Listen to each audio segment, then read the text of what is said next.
Test, test, test. Test 1, 2.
Good afternoon, everybody. I'd like to call the public safety hearing to order.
All right, good afternoon, everybody. I'm calling the public safety hearing to order, and I'd like to ask our newest member of the Public Safety Committee, Legislator Pilip, to lead us in the Pledge of Allegiance.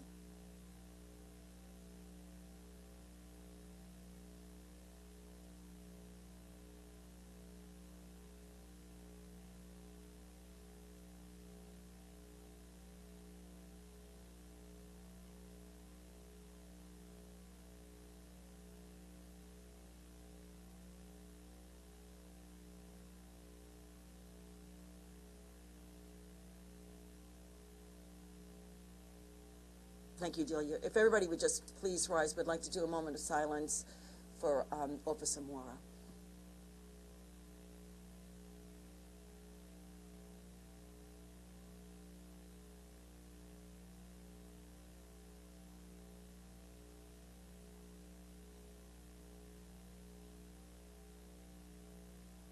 Thank you, everyone, and I'll ask the clerk to take the roll call. Thank you, Madam Chairman. Roll call committees. Public Safety. Deborah Muley. Thank you. Substituting for Ms. Bino is Carrier Solage. Here.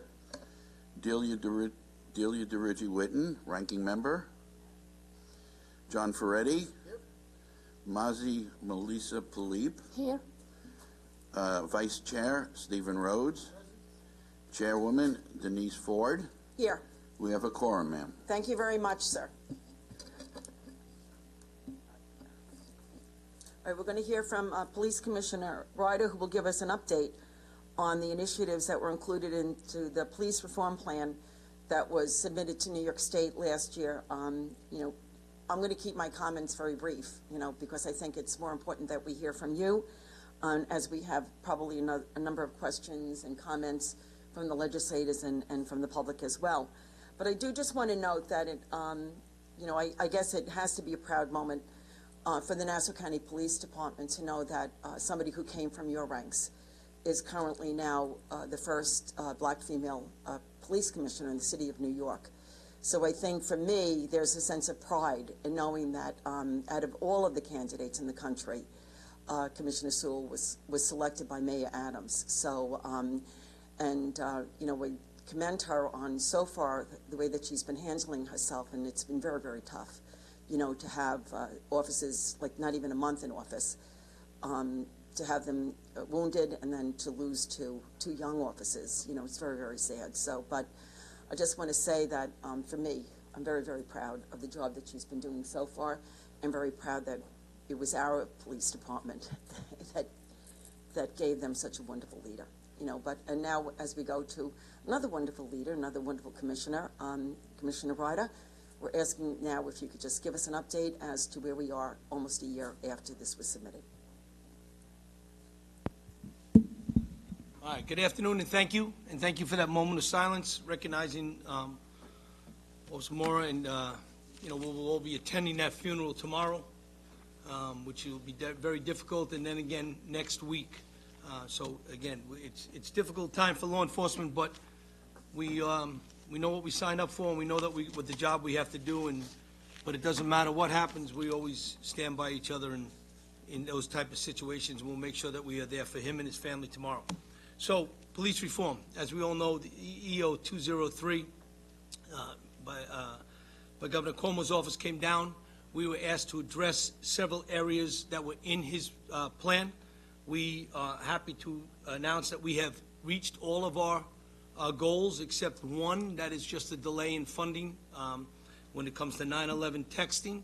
But otherwise, we've opened up our complaint tracking and all the other categories that we were asked to touch. So I'll jump on a few of them. Body-worn cameras. As of the January 1, as we promised, every officer on patrol has a body-worn camera. Every supervisor on patrol has a body-worn camera. All the management team have a body-worn camera.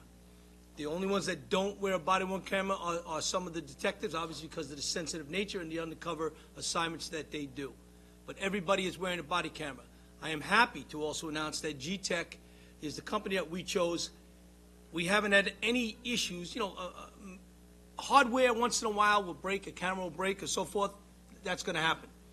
But as far as the camera working on scene, no issue. As far as downloading that data and putting it up to the cloud, no issue. We have our analysts that we were very fortunate enough to get brought in early and trained on Discovery. They have been able to turn all of that over in the 7-day window. Discovery allows us for 14 days to return the data over. We split the difference with the DA's office. We have up to 7. They get the second half of the 7 days. But we actually turn it over in 2 to 3 days, depending on it. Our body-worn camera analysts work 7 days a week. So some days if there's multiple cameras, there's multiple videos. To give you an example, if there's one arrest and there's 15 cops at scene, that's 15 videos that got to be downloaded, be reviewed, put up to the cloud, get downloaded again into the DA system so they can access it. And the team has been doing a great job getting it done, along with the rest of the Discovery information. We had several of our own internal concerns. When you start to learn from things, it's our tactics.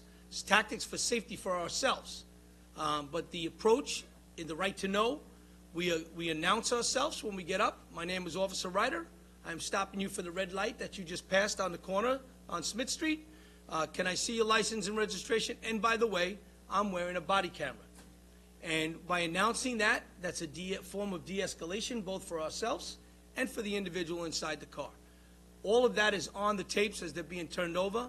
We haven't had any issues in the past year. It was a steady rollout that started with the 1st and the 5th precinct, the 8th and the 5th precinct, and then we built from there and we went on, and again, no issues. So it's working very, very well. And the only delay was on a couple of cameras that we're waiting for, but again, we were able to take it from people that don't need it at the time, like academy staff. They don't need it. They're not wearing a body camera inside the academy. So we were able to get that to anybody that needed it. Shipping delays, as everybody knows, is a concern, but we've got everybody on patrol wearing a body camera. So we meet all of our goals. Training, implicit bias training. So we went through an entire process on the training. We created a 10-hour training block that includes police reform, legal updates, use of force, de-escalation, ethical and moral courage, procedural justice, implicit bias, and wellness. We have trained all members of the superior's officers, including myself down. Everybody had to attend the training. There's no excuses. Everybody from the from the DAI got trained. And as far as the cops gone, we've got over 700 trained to date. The rest are still going through the cycle. But to answer the question of bias training, which we said we would do, we created another online training that they all had to do with the other 800. So everybody touched implicit bias training and bias awareness. The rest is, again, as you know, it's a large volume to get through the process of a 10-hour training block, along with training all the new detectives, all the new sergeants, and all the new police officers. Nobody leaves that academy, going back 3 classes now, without that training. And it's got very good reviews, including our villages, and our cities have also been part of the process. We have brought in outside trainers to train with our recruits. We've asked both from the LBG, we've had it from the African American, Hispanic, Latino communities all come in as guest speakers and speak about sensitivity training to all of our new recruits. So that has been expanded and going well. Our language line has gone very well. We had a very nice meeting with Cheryl. I see Cheryl is here in the audience today. And again, work to be done, things to make it better. And we had a very nice roundtable discussion about a month and a half ago, and moving in the same direction, going in the same goal. So everything's been working well there. As far as de-escalation, complaints, and data tracking, all of the data went up on the 6th month as we promised. So the 6-month calendar ends June 30th, and then we do it approximately, we get 1 month to gather that data, create the documents, and put it out. So it's always out by the end of July. This data that you have in front of you is the completed data. We rushed it up. It's would be due normally at the end of January, but we got it out in the last couple of days, gathered it up and got it out. So all of our reporting requirements, our use of force forms are all on the computer. Our complaint tracking, as we promised, we got it now out there where it can be using Google Apps to file your complaint. We have it in Spanish, we have it in English. You can make a complaint in person. We will come to you. You can come to the station house. You can do it anonymously. We could take it through a text or through an email, not the text yet, that is coming, or you could take it and leave a message on the phone. You do not have to give your name to make a complaint, but we run down every complaint that comes through. Every complaint that comes through, as you know, the AG required 5 complaints in 2 years. We do 3 complaints in 1 year. So we improve that even better as the early warning system. So we can get those officers that have been accused 3 times in a 12-month period in front of the chief of department to get retrained, find out what the problem is. Is it a false report? Is it a good report? Or is there something this officer needs to be done and changed? Our complaints have gone down. And the reason our complaints have gone down, body cameras on both sides. I'm not saying it now all of a sudden we prove that the public was wrong. We also proved that sometimes our cops needed to be a bit more courteous when they deal with the public. So those complaints have gone down. The AG currently has 15 investigations that we forwarded as they're required to do. If it's a use of force case, it's immediate. It goes to the AG. If it's a 5 in that 2-year period, they go to the AG. They currently have 15 investigations. We're fairly confident all of them are going to come back as unfounded because there is body cameras in some of them already. But again, we have to follow the requirement. There's no option, and so we send it right away. The DA's office has a couple of our cases that they're also looking. Anything that is a use of force, we always give to the DA. Their public corruption officer takes it first. Any use of force has to also go to the AG. Anything of improper tactics or disrespectful in the public, that also now 5 times in the 24 months has gone to the AG. So we've given that to the AG. As far as our community outreach, and again, building on it, and I'll get to recruitment in a minute, and mental health. So we did, last year, we did our park walk and talk. That's stopping and visiting the business and the community. Just the business and the community, we did it over 2,218 times last year. Our visits to the houses of worship, 31,000 times we visited houses of worship last year. 31,000. Our visits to our schools, 20,000 times we went and visited our schools last year. And our IP visits to dignitaries, that's going out, community issues, as we call it, we did that another 1,200 times. Total park walk and talk and IP visits last year, 55,098 times. That's getting out and actually speaking to somebody. When we say IP a location, we say drive by. Stop, look, see what's going on. When we say park walk and talk, stop, get out and talk. This past weekend, just up in the Great Neck area, up on Steamboat Road, we were out greeting those that were attending service. Long Island Islamic Mosque we visited also on Friday before prayer, and we stayed there. We were out again all day Saturday on the Sabbath, and again Sunday visiting our churches. Our youth, for what we call the YACs, the Young Adult Councils, we did a total of 77 meetings last year through our precincts. We had a little bit of a slowdown, as we know, because of COVID, but we think outside the box. We actually did them outside before the weather got cold, and we'd sit them in an area outside the building, 6 feet apart, and got them to come. And like example, the first precinct had 17 meetings. They're our largest. The fourth precinct had 15 meetings. Community affairs. Now we're going to talk about our mentoring program. We have approximately 201 applicants that have entered into the mentoring program. I don't know who they are. That's part of the privacy, right? It's the mentor and the student that's mentoring that person to both take the upcoming exam or mentoring as they're going through the process. There was a young female who was graduating. She'll be going out on field training today or tomorrow. On the first couple of days, I met her in the academy. She was going to quit. And I spoke to her, and I said, you can't quit. You can't quit. You're only here 3 days. You went through too much to get here. And she goes, I'll go back to work, and I come from the city. I'll go back to the city.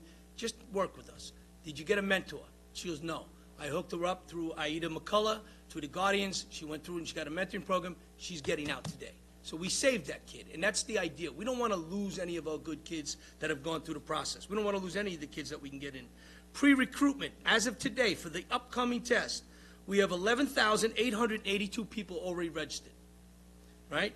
Out of that recruitment events, we did 216 recruitment events. Outreach and diversity meetings, we did 262. So you can see the number is going to grow. The competition is going to get harder. And if you listen to someone like Bishop Harvey, it's in the mass. We need the mass from all of our diverse communities. We need the mass. So I need a large group from the African American communities to sign up and the Hispanic communities to sign up. I get a large group from the white community, so I do understand that. Our recruitment was all in the minority communities, and you could see by the number, we're already getting them pre-registered. So that pre-registered app that they sign up for gets them into the program, has been working really, really well. And again, it's been good for us here in the police department. When I look at MCOT and I look at our mental health, that was the #1 concern that most of us had during the reform. We had last year, in 2021, we had 4,401 cases that we got called for a mental health crisis. We took 3,900 to the hospital. That's not the best number, and anybody an expert in mobile crisis will tell you that. We know that. The problem was the expansion of mobile crisis and getting the teams separated, and the hiring process, as we all know in government, takes time to hire these experts. November 1, we started rolling that project out. It hit some bumps. By December, we were seamless. MCOT was involved in 108 cases that they came to the scene on. Out of that, to give you an example, out of these 4,400 cases, 103 times we had to call emergency service to the scene. That meant it was a violent mental aid. Of those 103, 6 times we had to use force. All of the force that was used was physical force, not even a taser. Right? And I have 2 cops that were bit and one that got a split skull dealing with the mental aid, but they only used physical force and used their what we call verbal judo to talk them down. So all of these cases, nobody was injured. Not one out of 4,401 cases was any of these mental aid cases injured. We took them to the hospital because they need treatment. We're working with mobile crisis to make that better so we can bring that number down, that they don't need to all go to the hospital. We understand that. Again, mobile crisis is now in our station houses. They're using some of our facilities to respond from. They're on the road. We have a three-tiered system, which is built with a script that our 9/11 operators go. The first one, if you looked at it, Tier 1 being the lowest, someone needs to talk to someone and has called 911. Our Communications Bureau will transfer that to the MCOT cell number, which is the person on call, during the hours of 0800 to 2400. This is similar as if you call 227 talk. There is no police response if it's not necessary. If MCOT says, I have it, and they tell our 911 operator, I know who it is. This is Denise, we've dealt with her before, it's okay, we're gonna go visit her, there's no violence, there's no threat of suicide, nothing of that, okay, thank you. When we do that, we don't respond. MCOT's got it. They'll dispatch their own people. The second tier, someone having a mental breakdown is not an imminent threat of hurting themselves or others, but we'll transfer that to MCOT for evaluation for police response, but we're already responding because we don't know what that's going to end. We can't waste time getting there. So we're responding as 2 police officers and an ambulance to that location. If MCOT evaluates and says, no, it's okay, we're still going to go and do a wellness check. That's part of the second tier of this. But the idea of it is working with MCOT on a dual response. If they're out there and they say, wait before you go to the house, we will wait before we go to the house. They're in contact. They know the individual. They know most of their patients out there, and they do a fabulous job. Tier 3, somebody's acting out of breaking or destroying property or going to hurt themselves or another, we'll notify MCOT, and when MCOT gets there, once we got the scene under control, we'll then work with MCOT on what's the best outcome for this individual. Police response, again, is nonviolent, is 2 cars and a supervisor. We always send a supervisor to these calls. We also have, if it's a violent, we'll send ESU, and MCOT is notified. So again, the success has been good. The number shows that no one is getting hurt. But the treatment for the mental individual that's suffering from that mental health crisis can be better, meaning not getting him to a hospital and getting him to remain home. MCOT is working with that. They got almost their full staff. They are dispatching from the street now, and they are in quadrants throughout Nassau County. I spoke to you about the training. I went through that, and then I'll get into some of the numbers. IAU, I went through okay, I went through the IAU stuff. Got it. I'm going into the numbers. All right, the first category we'll cover is our arrest data. Arrest data, we did 10,272 arrests last year. Total, if I'll just give it in percentage, is American Indian or Alaskan Native, 0.3%, Asian Pacific, 5.9%, African American, 35.6%, Hispanic Latino, 25.1%, other is 0%, unknown is 0%, white is 33.1%. That makes up the 100% of those who were arrested. The top areas where they're arrested is East Garden City, which is the mall. 64% of those that are arrested are our residents. 35.6% are non-residents here in Nassau County. So when we compare the data to the demographics of Nassau County, it's kind of an unfair number because, again, 35.6% do not reside in Nassau County. Of that, the number 1 arrest that we do is controlled substance, 1,774 times. Our larcenies, 1,411, forgery and related, 1,272, and assault and related, 911. That's the top 4 in the category, and there's more on the chart if you choose to look at it. Use of force data. We used force 440 times last year in the county. Understand what force means, and I'll give you some of the categories. Physical force, that is the number 1 out of the 440, it was 287. If I use an arm lock on you, which is a non-aggressive way of controlling the subject, it's twisting the arm to the elbow, an arm lock on you, that's a use of force. If the person struggles to put the cuffs on, that's a use of force. If we have to push him into the wall because he's not complying in a situation, that's a use of force. So we take a use of force just about for any time that is anybody that is just basically not compliant. We take that number. So out of the 10,000 arrests last year, we used force 440 times. Of those, those forces, they were physical force 287, the use of a stun gun 26, OC spray was 1, baton was 1, the canine is 14. We didn't bite nobody. We don't do that. We don't unleash our dogs and let them go. What happens is when we use a dog to go into search for somebody, that's a use of force. It's like taking your gun out. Your dog is in front of you. That's a use of force, so we record that. Weapon displayed 48 times, and for a total of 63, multiple 63. So that gets you back to that number of 440. Again, out of 10,000 arrests and in Nassau County. So, field interviews. This is our field stops. Our field stops, again, we did 2,562 field stops. Asian Native, 0.4. Asian Pacific, 5.2. African American, 28. Hispanic, Latino, 24. And white, 39.3%. And again, of those, 36.5% do not reside here in Nassau County.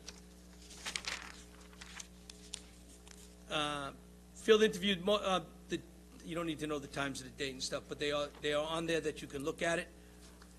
1,923 people that were stopped were residents, that's 64%. 915 were non-residents, that's 30% of the makeup. Complaint data. So we had 379 complaints last year.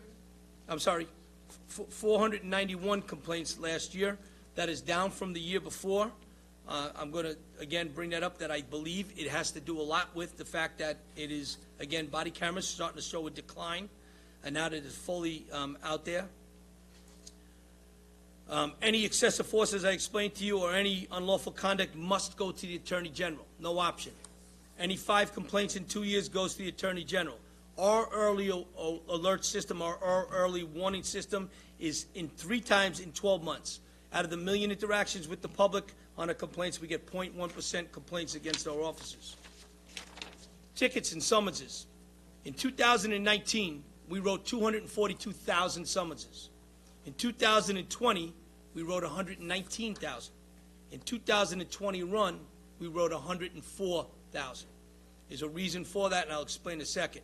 If you look at, again, Asian is 9.4%, African American is 20%, Hispanic is 21%, white is 37.2%, and a company, which is an organization, a company, they're at 7%. Of the 56% of those summonses make up our residents, 56%. 43.9% do not make up our residents. They are non-residents here in Nassau County. And 41% of our summonses are issued by the Highway Bureau up on the Highway Department. So it goes to show you the breakup of how it is. We have a changed conversations with our officers about sensitivity, about going into a community, about looking at things like obstructed view in the windshield, corrective action. It doesn't need to be a summons. A tail light that's broken, we give a warning first time around. If we see that car a week later, he'll get the ticket by the same cop. So we're doing that through all our communities. That's why we're seeing the numbers. There's a large shift, as you just saw in those numbers, in the way they're being handled. Biased incidents and hate crime. We have a total of 50 reported incidents. In those that are found to be criminal are 28. These are not against our officers. This is against the public. And we have, again, 10 of those that we've made arrest. Our language line. Our language line usage is 8,964 calls, totaling 50,000 minutes. Spanish, 8,441. Mandarin, 410. Korean, 48 calls. Haitian Creole, 46. Italian, 10. Cantonese, 5. Farsi, 4. And the rest of that, in that package that I've sent to you, is all of the documents related to diversity and recruitment, press releases on things that we've done as far as diversity. Our body-worn camera policy is in the document that you have. Some of our programs that we're doing, our encounters with transgender and non-binary, which I thank for the update and the help that you gave to correct some of the language in there. And and our Explorer program in the back, and what we've done with the Explorers as part of using them for our outreach in the community. So that is the up-to-date one-year report. And again, for the first year, it's been very successful on the growing pains of what we had to do, technology. We have done, the team has done an excellent job, again, working with the community to get this done in a timely fashion. The body-worn camera itself is a massive, massive undertaking. It's a huge program. There are 4 supervisors and 25 or 26 people running that program with Discovery. And all they do all day long is look at videos, make sure we're being compliant. If there's a training issue, we send it back to the chief of department. We actually brought one officer in. He's putting himself at risk. He's making tactical mistakes, but doing a great job in being professional and following the law. But I still can't have him getting hurt out there. So that's where we are, and I'm open up for any questions. Thank you very much. Delia, I have questions, but I don't know if you want to, if you have questions first. Delia? I just had a couple quick ones. I might have more later, but just off the bat. When you mention that you refer, like disciplinary issues, if there's more than a certain number of incidences per year, when you refer it to the AG, what steps happen after that? So the Attorney General gives it to their investigators. We are required under the law to turn over all the evidence to them. They do an independent investigation.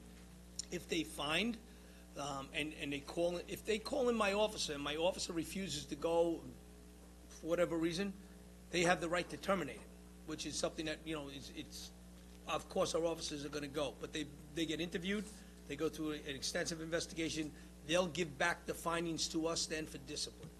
That's what I was wondering. So do you get a copy of like a report from the AG? I will get a copy from the AG, correct. Okay, and then do they recommend what type of training or discipline or anything? Honestly, we haven't gotten one back yet. Okay. So again, it started in March, and they were building their team. I don't think they really got up and running until June or so. I'm just curious as to like what the follow-up is and if the AG gets Oh, a to follow, response the or- AG makes sure, and we have to give them what was done with the individual, if he was terminated, and they have the right, they have the right to actually override my decision. If I didn't terminate someone, they have the right to do that. Okay. Right. The other question I had, when you mentioned non-residents, does that also mean like undocumented, or is it? We don't ask like- that question. Okay. We don't, So I'm just none of my curious. data will show anything about status of anybody. We I'm don't, just wondering if it's people that don't live in Nassau or people that don't have proof of no, where it's they only those that reside? and again, it's those that do not reside in the county, and we know that when we ask them for their identification. So you know that they reside somewhere else. That's correct.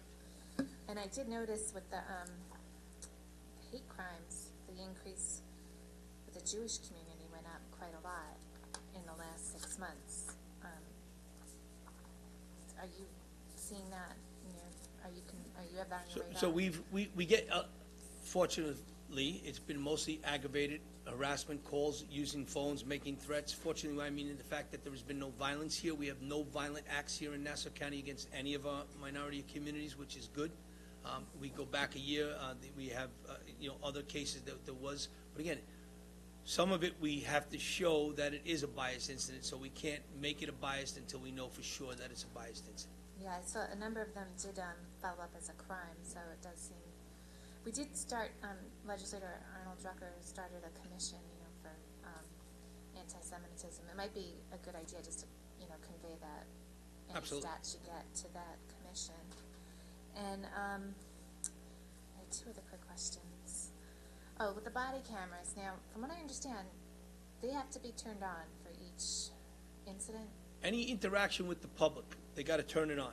So if the interaction obviously is a traffic stop, it must go on. And it will be categorized by a switch on it that says traffic stop. They turn it on, it goes back 30 seconds. So their 30 seconds, whatever was done 30 seconds before they turn it on, is already recorded. It overwrites itself until we push the button to record. So it goes back 30 seconds. Then the volume starts 30 seconds later, and now what's being said is recorded. So, yes, correct. And how is that? Is it cumbersome during a call, or people, are you getting any feedback with that, extra step? It'll become second nature after a while. You know, yes, cops, you know, listen, when we put the track system into place on the summonses, right? Probably a little bit of a reason why my summonses have dropped so much, besides, is because now it's the computer, now it's the ticket system, tracks, and now it's also our T-stop, which is catching all the demographics from the stop. So there's 3 steps to writing a summons now. Instead of, in the old days, you just write it out on paper, then it became electronic, then it became electronic 3 times. All right, well, I'm happy about the, body cams. Congratulations on, that wasn't an easy task, I know that. And, I do believe, like you said, the statistics show that hopefully not only will it de-escalate, but it will help the police as well as our community, you know, just to, Yes, I think it'll help equally. it's good for all. All right, and this is on a lighter note. Do you notice that your summons for women is like half for men for driving? In fact, I'm taking this home.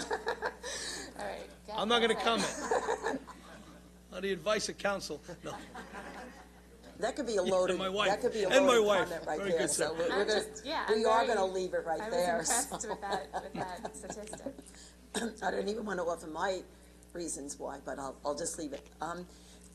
With the body cameras, though, before I give the questions, are there times, I know that when we were having this hearing, like when we were looking at it, that there may be times when an officer may not turn on a body camera. Is there, what happens if he comes up to something, he has his body camera on, and the people don't want to be filmed? Does the resident have, or whoever was stopped has the right to say, stop recording me? No. So, but again, it's sensitive in what we're doing. Obviously, if it's an arrest, that's not happening. If it's a violent domestic, that's not happening. If it's the sensitivity of an aided case, and there's not someone not being clothed and everything, nobody sees that video but the officer, and then when he puts it into that area, we then decide if it's something that needs to be removed from the system. But we're very sensitive. Give you an example. Officer down in the 4th Precinct pulled a car over, parked in a dark park at nighttime. We know what that couple was there. So they were there, and the officer walked up to the car, and he stepped back, and he says, "Ma'am, please, after you put your pants on, please step out of the car." And then the individual stepped out of the car. That individual was carrying a loaded handgun. And we ended up in a foot chase through the woods, about a good mile and a half down through the Inwood area. Our cops could have got seriously hurt. He lost tactically control, but even respectful for the woman in the car. So, again, that's an example. That camera stays on. That camera's not going off. And even in the transport of the prisoner, it does not go off. It goes off once the individual is placed into the holding area of the precinct, because that is then under camera. Other cameras, what if they're going to question somebody? They're walking up and they see a group of people and they, just see what, maybe something was going on and they were just passing by. Would they have the camera on, or is that something that they would wait till they interact with the people? Camera's on. As soon as you're walking up to, so I walk up and I see 5 people as I turn the corner I want to speak to. I push the camera on. It goes back 30 seconds. So if I miss something, it's on the camera. Not the audio, because it has some protections to the rights of the officer, but that 30 seconds of video behind is captured. And then, do we have enough body cameras? So I guess, is there any delay in getting them? I know sometimes with this supply chain and chips and all that other stuff. Does that impact the availability of these body cameras? We were down to December 1st getting the last batch, and we rolled them out. We had already trained them, though, so it was good. We didn't have to bring them and train them. It was a little bit more work to get it out, but we got them all out there up and running by December 12th. Everybody in the department was up and running. And we're ready for are we going to have a new class going in soon? So we have a class that just went out. They have their body cameras with them. They're not officially out to the 15th of February, but they're out on field training. They all have body cameras. The new 40 that are in the academy right now, they don't graduate till May, and they will have body cameras before they go out. Okay, and we keep extras, just in case if they get broken or Every anything station like that? house has 15 extra that they keep on hand, because someday they may come in, and look, the cop forgets to charge. He's responsible to charge it at home and come in with a live camera. Let's say you had a power outage that night, the camera didn't charge. there's no excuse to say, oh, my camera was dead, so I couldn't turn it on. No, you go change your camera out, and you get a new one. Okay, I see. All right, and then on the mental health, you were saying this, so we have mental health teams that are assigned to each precinct? Not to each precinct, they're set up in 4 quadrants in Nassau County. And they're doing their normal visits during the day. But if, who's ever got when the call comes in to 911, if somebody's at the office, they'll answer the phone. If they left the office to do something, it forwards to the call phone. And that person will receive it, says, look, we're responding to a call for a mental health crisis, or we have somebody on that's suffering through a mental health crisis. We think it's a non-police response. Would you like to speak to them? Yes, put them on the phone. We stay on the phone. We don't disconnect. So that first couple, until MCOT says, we got it, and then we disconnect. And that would be the 911 operator that That's received correct. the call? And the 911 operators have the actual sheets that they Yep. follow with the dialogue that they're supposed to use in assessing whether or not it goes to mental health or however? That's correct. They have a worksheet that they work with, right? It is flexible. Obviously, it's different for different people on the questions.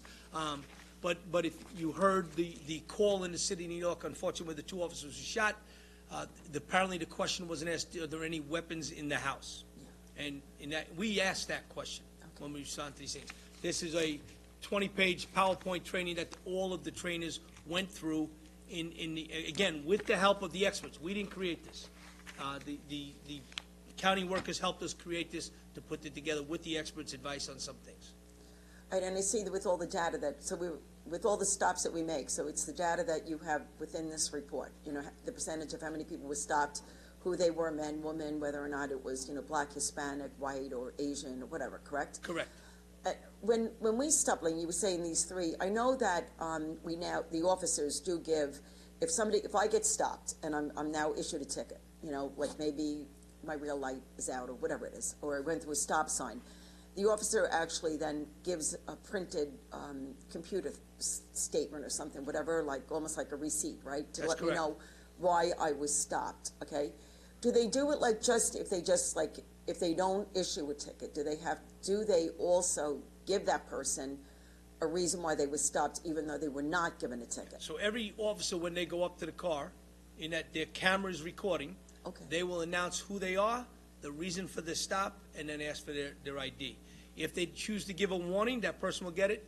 If that person feels that this officer was disrespectful, not only will the camera show the interaction, but the car is GPS, so the GPS will show that that car was there at that date and time. So they say, I was stopped on Smith Street, cop never gave me his name, and I don't know what the car number was. Okay, what time was it? 1:30.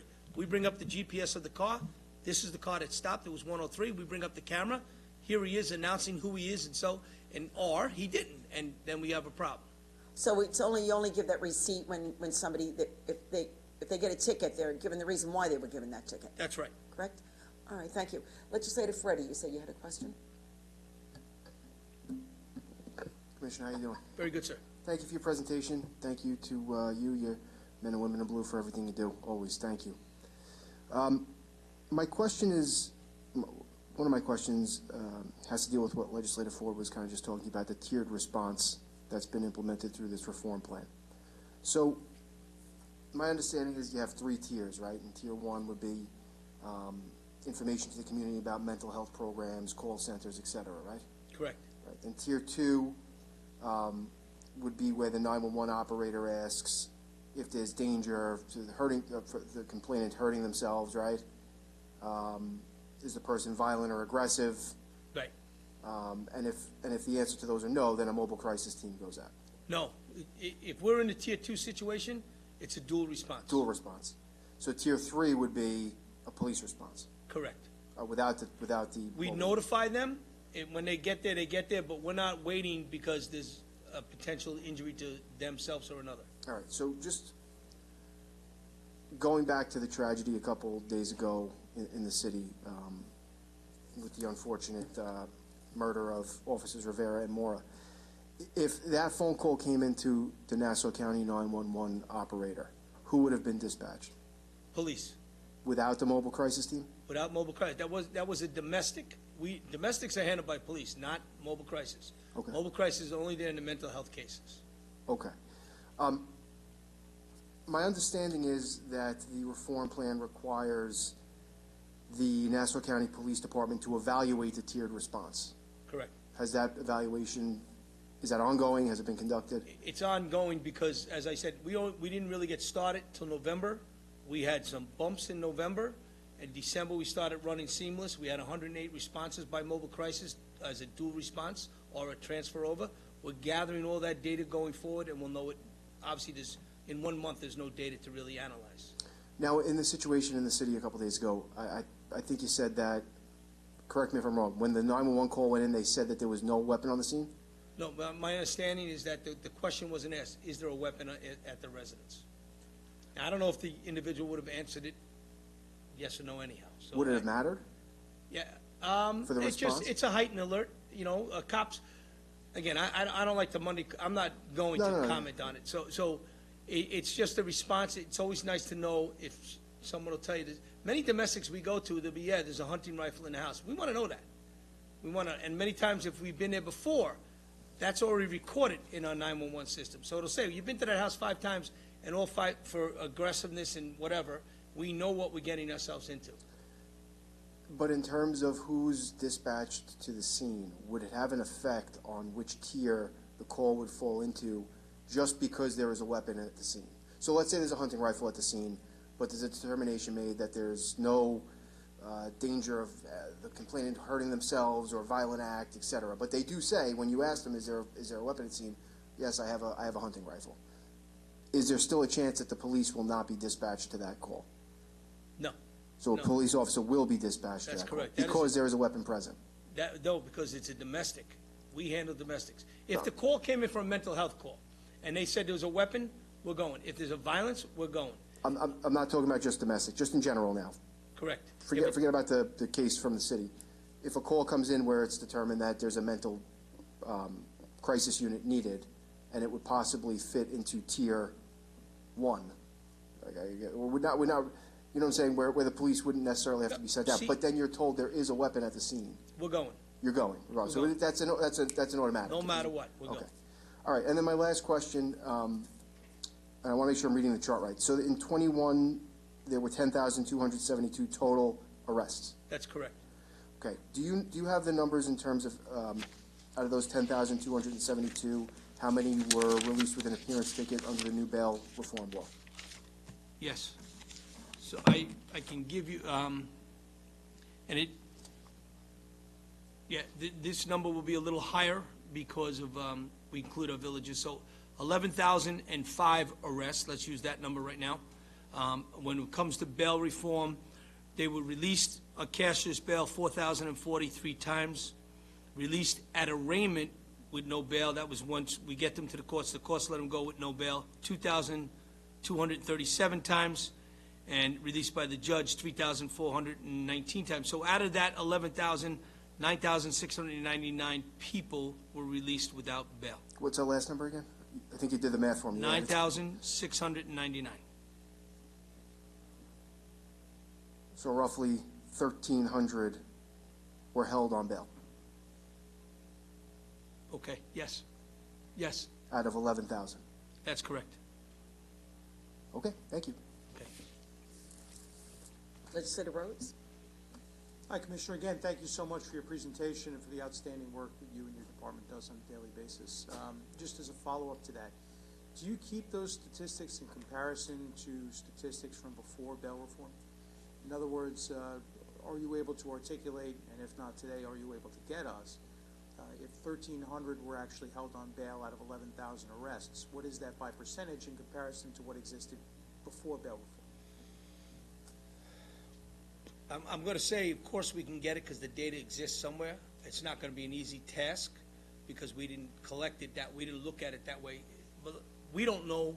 I know how many appearance tickets I give Right. at the station house, but when they go to arraignment, that's kept by the courts. So now I have to rely on the courts to have kept that record. And so it's either, again, that data exists. It's a task to get it. Okay. I didn't know if for comparison purposes alone, that the department actually was maintaining those statistics. And I guess the answer is no, but you can get it. Right, correct. Okay. And of the 9,000 and change, 9,000, 900, I believe you said it was? 9,699. Of the 9699, how many rearrests were there? 1,111. And 694 became warrants. And the warrants are based upon non-appearance in court? Yes, And so Yes. that's after and my understanding of the law is that first they have to be given a warning by court personnel that they didn't show up at their court appearance? if and you don't, only- if you miss your court date, you get a phone call that says you missed your court date, we need to reschedule your court date, and they reschedule your court date. So the 694 would be the people that received that phone call, didn't show up at their second appearance, and then a warrant was issued? For the most part, yes, yes. Okay. Getting back to the police reform proposal, part of I believe part of the proposal was community contact and resident surveys. Were there surveys done in individual communities?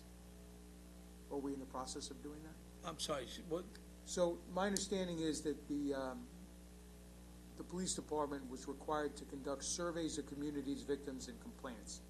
Are we doing that through our community outreach, or are there physical surveys that are being handled? there's no physical surveys being Okay. done, but we are going out and speaking to our public, yes. Okay. Thank you.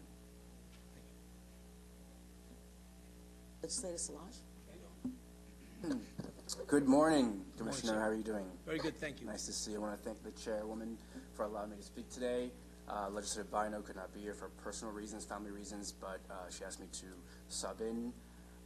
First, I'd like to extend my condolences to the entire law enforcement family Thank you. for the regrettable, unfortunate passing, killing of 2 police officers, young police officers. Whether someone says to change the world by being a nurse or teacher or police officer, we lost 2 young people, and it's a very sad day for all of us. And so my condolences to Thank the you. entire law enforcement family, especially being a son of a police officer. That was my ultimate fear every night when I went to work. I have questions. I have certain questions I don't believe that are appropriate now that I will send to you, and I would like to have a written response. But there are questions now that are appropriate to ask. We're here today because, in April, we had a very important meeting here at the legislature where the governor's plan to reform our law enforcement was up for consideration. And we had a very lively crowd here, a very robust crowd. I've been here for several terms, and that was one of the key days I remember. Many people were here. They wanted to be heard. They were talking about recruitment, diversity, improving interactions, need for independent oversight. So my question is, how have you engaged the community, and what have you learned? What input did you receive, and how will you input that information into policy? So, I gave those numbers here we go. Those numbers before. Part of it is engaging is our Park Walk and Talk program, right? We did over 2,218 visits. Our IP houses of worship, 31,305. Where are we going to recruit more? And that we would like to get from the community, obviously, is from our houses of worship, right? Our IP visits at schools, 20,298. Interacting with the kids, doing recruitment, showing the good side of law enforcement, see that this is, we're the good guys, let's help you out, let's, be a partner here. And then, obviously, a total of 55,000 visits throughout. Our YAC, which was part of the reform, young adult councils. We did over 77 meetings last year, and that's pretty good considering COVID. That brought these young adults in together. We did 201 applicants that have been put into our mentoring program. And I gave the example of one I know personally. Pre-recruitment, already is 11,882 people signed up. Recruitment events, 216. They were all done either at the community college or at the community parks, and we did one down in Elmont I forget the group that we did it with, but I apologize. So 260 events. Men of Almont. Yeah, Men of Almont, yep. And we did a program down there. Outreach and diversity, we did another 262. So we've been reaching out to the community. We've been doing a lot of positive interaction, both with the young, middle-aged, and older kids. And what are the main things you've heard? What do people want, especially in the minority communities? What do they want? with their interactions with law enforcement? It's good, you know, and they like to see things improve. You've heard, that we've all seen the tape of the men of Elmont, and we listen to that. That is part of our training. Every officer watches that video, which is, and you know, look, we've had some healthy discussions about it too, and it's all for the better. So the community, you know, for the most part, it wants to make sure there's no crime, and they go about their livelihood. And when we speak to a lot of these kids, they want to be police officers, and they talk about things like trust and stuff, and we get it, you know, and we're out there dealing with them and building that trust. Much of my questioning is based upon information on the 6-month report. I only received the year report 10 minutes before the hearing began. Yeah, we all did. But forgive me if my questions are only based upon the 6-month report. As you recall, when we had this hearing in April, I asked you questions about numbers from 2017, where the black male to white male arrest ratio was 5.3, not 5, 5.3, who's counting, to 1, 2017, and similar in 18 and 19. I have these 6 months numbers here, and I appreciate these numbers, and I appreciate how you further break it down between Nassau and non-Nassau residents. Kind of makes the comparison a bit more difficult. But according to these numbers that you provided here, we went from 5.3 to 1 to now 3. Could you say roughly 3 to 1 for every arrest you have? It's 3 black males to 1 white male. Okay? Is that roughly correct? I don't know. I don't have the 6-month data in front of me. I only have the 1-year data. Understandable. Now, you make a distinction between Nassau and non-Nassau residents. Of the non-Nassau residents arrested or stopped, what percentage were white and what percentage were black? Of the non-residents that were stopped, I don't have that data. Okay, can we try to get that data, please? Sure. Thank you. And is it fair to say that that data would show that the arrest ratio is disproportionate? I don't understand that question. Okay. Well, we haven't seen the data yet, so I guess we can't ask any Right. questions about that. But specifically, in order to make, I guess, a fair assessment based on accurate data, we would have to break down the information between Nassau residents and non-Nassau residents. Yeah, because when you take the number out of the non-residents, you're comparing the ratio of the demographics of Nassau County. 10% African-American, 18% Hispanic, it's actually up to 8% Asian.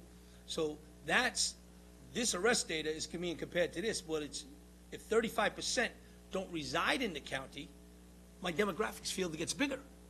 And so that changes the number. And Understood. But is it fair to say that to have a perfect analysis, you'd really need to have a demographic breakdown of every non-resident who comes into the county? right, but now we're talking about looking at demographics throughout the state of New York, and, you know, we're trying to focus. I'm making an analogy that if 35% of the people that I arrested do not reside here, they're not part of the county of Nassau, and they've been arrested, so they came here to commit some kind of criminal act, and they've been arrested. I can't speak for the non-Nassau residents, but I can speak for Nassau residents, and I can speak for several mothers in my community who call me and tell me that their sons continually receive lots of tickets, lots of summons, and, you know, they want answers, you know, and in fact, they believe that because their children are receiving the brunt of these summons, that they are paying more in court fees and fines, and this is a tax. And as you know, our country, when you think about the Boston Tea Party, you know, we were founded on, you know, us, you know, standing up to not being taxed. These individuals in my community, these mothers with children that receive summons as long as from here to there, let the record reflect about 10 feet, they believe that they are paying a black tax to live in Nassau County, So, in addition to the high property taxes. so if you look at the date of 2019, we wrote 242,000. We write half of the summonses now, more than half. We wrote about 104,000 last year. Of that number, 37.2% went to white. 20%, 20.9% went to African American. I mean, the number is not that far out of whack. Well, the blacks represent, according to your numbers, And again, the six-month report, 10%. But also 43% of those are non-residents driving through our county. Again, comparing that data. And now you're also talking that 41% are written by the highway department. Our highway guys are up on the LA and the Seaford Oyster Bay. Somebody drives by at 100 miles an hour, I don't care what the race, religion, or gender is in that car. They're getting pulled over and getting a summons. Rightfully so. I want to ask you a question, sir, about staffing and recruitment. So you good with this one? That was a good answer? I have more follow-up questions, and Okay. I won't say that I'm satisfied, but in the interest of time, I want to jump to another issue, please. Sure. Thank you very much. Come to the issue staffing and recruitment, EO203, in the 6-month report that you provided. It stated that there were 3,028 pre-registered applicants for the 2022 Nassau County Police Department exam. You mentioned before in your previous testimony that that number jumped up in the year report to 11,000. Of that amount, how many were Black or African American? Because Newsday reports that on May 27, 2021, Newsday reports that out of the 6,539 Black people who tried to take the exam, only 67 became police officers. That's a very, very low number. So of the 11,000 people who registered for the test, how many are Black or African American? So I don't have that number because we don't collect that data. That's data that's not proper for us to collect. We don't ask somebody their race when they pre-register for an exam. But you just look at the exams that you have and see what they marked off? Let me finish. Civil Service asks that when you register. This is a pre-registration, so we give them the early notification to take the test. And the number that you're referring to, that 3,700, whatever the number was, that was how many African Americans had, for the one test in 2018, signed up with us to take it. Only 1,100 showed up on the day of the test. And all races, Black, white, and Hispanic, all failed by half, leaving me 500 to choose from to become viable applicants. So that's what the number is. What Newsday did was they melded two tests together, and they melded two counties together. So and if you looked at the number was 67, and if you look at the number 67, 47 were hired by the Nassau County Police Department. So added and also cut short the entire list of the new test. They used the number, but the test had 3.5 more years to go. The last class that we just put in was 38% minorities into that class. 38%. My argument all along has been, if we prolong the test, and this has nothing to do with skill or ability, I answer a question right, you answer it wrong, I don't know how the test is designed. But the fact is, if you last the test out to where we say the Department of Justice we're going to get to, if we get there, we hire more minorities. It's interesting you say that how the test is designed. Is there a consent decree? That's correct. It is in effect. That's correct, for the last 40-something years. Understood. And you would at least say it's reasonable to say that based on the way the test is designed, there's a disproportionate effect where Black applicants are not selected. No, that's totally not true.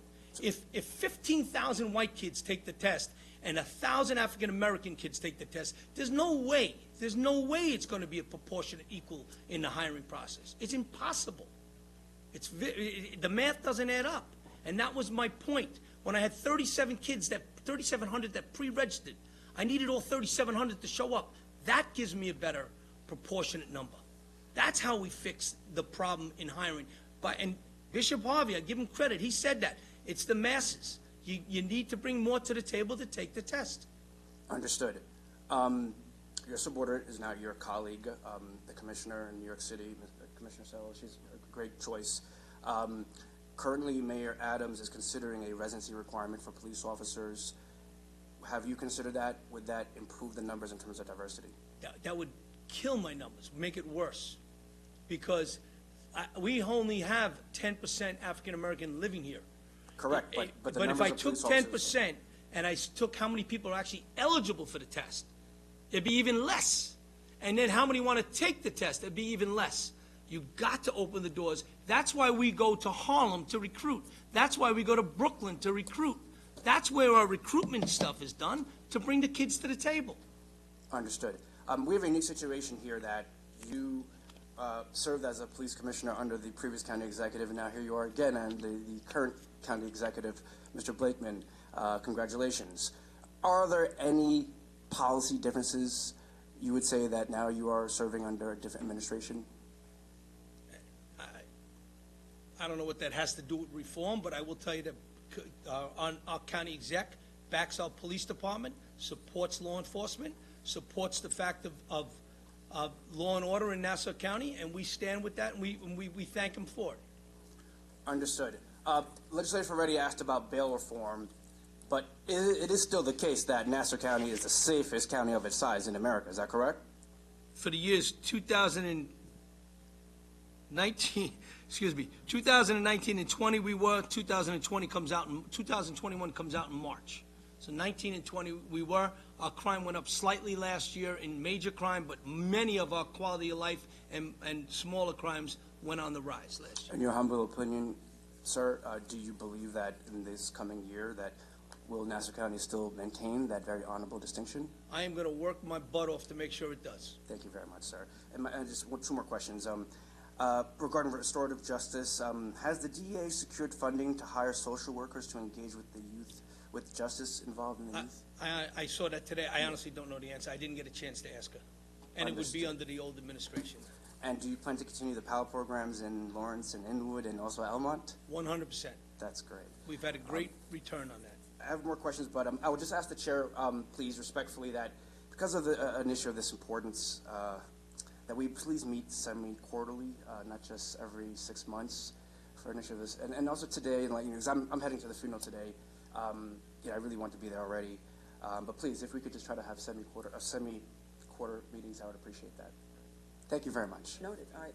Legislator Ferretti has a follow-up. Excuse me, can I ask, you're asking me to now report quarterly?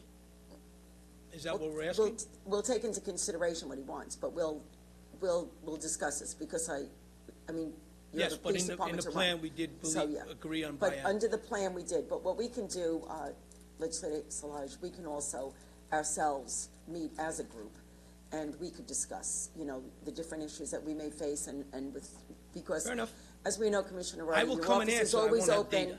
willing to respond, because I have some questions from people who can't be here. Yep. But some of them I'm going to ask if you then, if I hand them to you, if you could respond in writing for us. 100%. Okay, but you don't have to do it today. And I know 'cause we have Legislator legislators and we Szilagyi, have same people thing. in the audience as well. But we will stay on top of this, but we've seen so far some of the improvements that have been made in regard to a lot of the data that's been collected, a lot of the information that we've been given, language access. I believe you're moving in the right direction. Thank you. Legislative Flaherty. Thanks. Just following up on some of the questions my colleague, Legislator Szilagyi, has brought up. In terms of summonses, which community received the most summonses in 2021? Summons dated, number 1 community was Massapequa, number 2 was Levittown, number 3 was Hicksville, number 4 was Jericho, number 5 was You Plainview. could stop. I was going just for number 1 and number 2. So Okay. number 1 and number 2 are? Massapequa and Levittown. Okay. Now, in terms of bail reform, and when we talk about the safest community in the country, I think you said that was 19 and 20, 2 years combined? The award was, we received it in 2019, 2020, 2021's report comes out in March, So when did bail reform go into effect? 2020, January of 2020, Okay. January, So, March. okay. January. so- I'm sorry, I missed the last part. January 2020. And so we don't know yet, in terms of 2021, who identified as the safest community That's in correct. the country. Okay. All right, thank you. Oh, Legislator Pellet, I'm sorry. Thank you. Commissioner, I would like to thank you and all the officers for the hard work to make sure we have a safe community. I think it's a great start. There is no doubt there's more work to do in the future, but the idea is to come together and to see how we can improve a lot of issues. I would love to see more African Americans, kids to join the Nassau Police, and we have to encourage, maybe we can come up with great ideas to encourage more kids to take the test, unless, if they are not joining and coming to take the test, no way we can have a higher number of police officers. So I think we can come and maybe be more creative and to encourage more of those kids to join the Nassau Police. But thank you so much for your hard work. Thank you. Thank you. Thank you, Commissioner. I just want to do a couple of follow-up. I know that Legislator Szilagyi about the residency. I know that one of the issues we have with the jail, with our correction officers, is trying to get enough candidates to take the test and pass and become correction officers. And one of the drawbacks we had over the year was that they were required to be Nassau County residents, and we actually have submitted requests to allow us to hire from outside Nassau County so that we have a greater pool of people. So, so I support you in that, I understand what Mayor Adams wants to do, but New York City is a lot bigger, than Nassau County. So, and, the fact is that you can go to other parts of the city and give people an opportunity to work here and even live here. So, just one, Legislator Sludge did touch on the PAL, which we're all big supporters of. I know that one of the ideas that you had, and you may be doing this already, with the academy, that because you have a gym and you have, like basketball courts and things like that, and your dream was to maybe have a lot of the local youth organizations come in. Are you doing that now, or because of COVID you can't, or? No, we've been up and running on that. As a matter of fact, I got a meeting because we've overbooked ourselves. Every night that academy is being used, Eddie Phillips, who runs our Uniondale, and we assigned another PAL officer to the academy just for that function. That's how involved it's gotten already. Gym space is always a hot item, right? And the PAL has Hicksville. But the kids from Roosevelt and Union can't get to Hicksville, right? There's no bus that takes you there. So let's bring them right up the street, bring them into the academy. We did the JoJo Wright tournament there. We did Eddie Phillips just announced a new tournament. He's calling it the West End tournament, which is going to, so now we can have Elmont, Roosevelt, Uniondale play in that tournament. And then find the West End against the East End and form a tournament. So some good ideas coming out of it, and we overbooked ourselves. That I had to cancel for a graduation that we're doing in 2 weeks, and he's like, "God, you're bumping me off the court." Ed, I apologize, but I need the building. In respect to recruitment, and I know that some, like when we talked about, like, trying to get these young people to be interested in joining the police force, and, and I know with the mentor program you can help. But I know that sometimes, and I think it was, I saw a video, it might have been last year or the year before, a lot of women police officers from Nassau County, and I know that then County Executive Laura Kern was on it, and they were talking about some of the hurdles, so that to maybe prepare the candidates to be able to know what's on the physical. I know that, like, when my sons, went for the fire department in New York City tests, they could go for these tutorials where they learned what would be on the written part of the test so that they could practice for it. And it was offered to all of the candidates in New York City that were taking the test. But even for the physical, a lot of times they get, like, so that they're aware of what's going to be on the physical so that they know if they have to, like, lift 50 pounds or run 10 miles or whatever it is.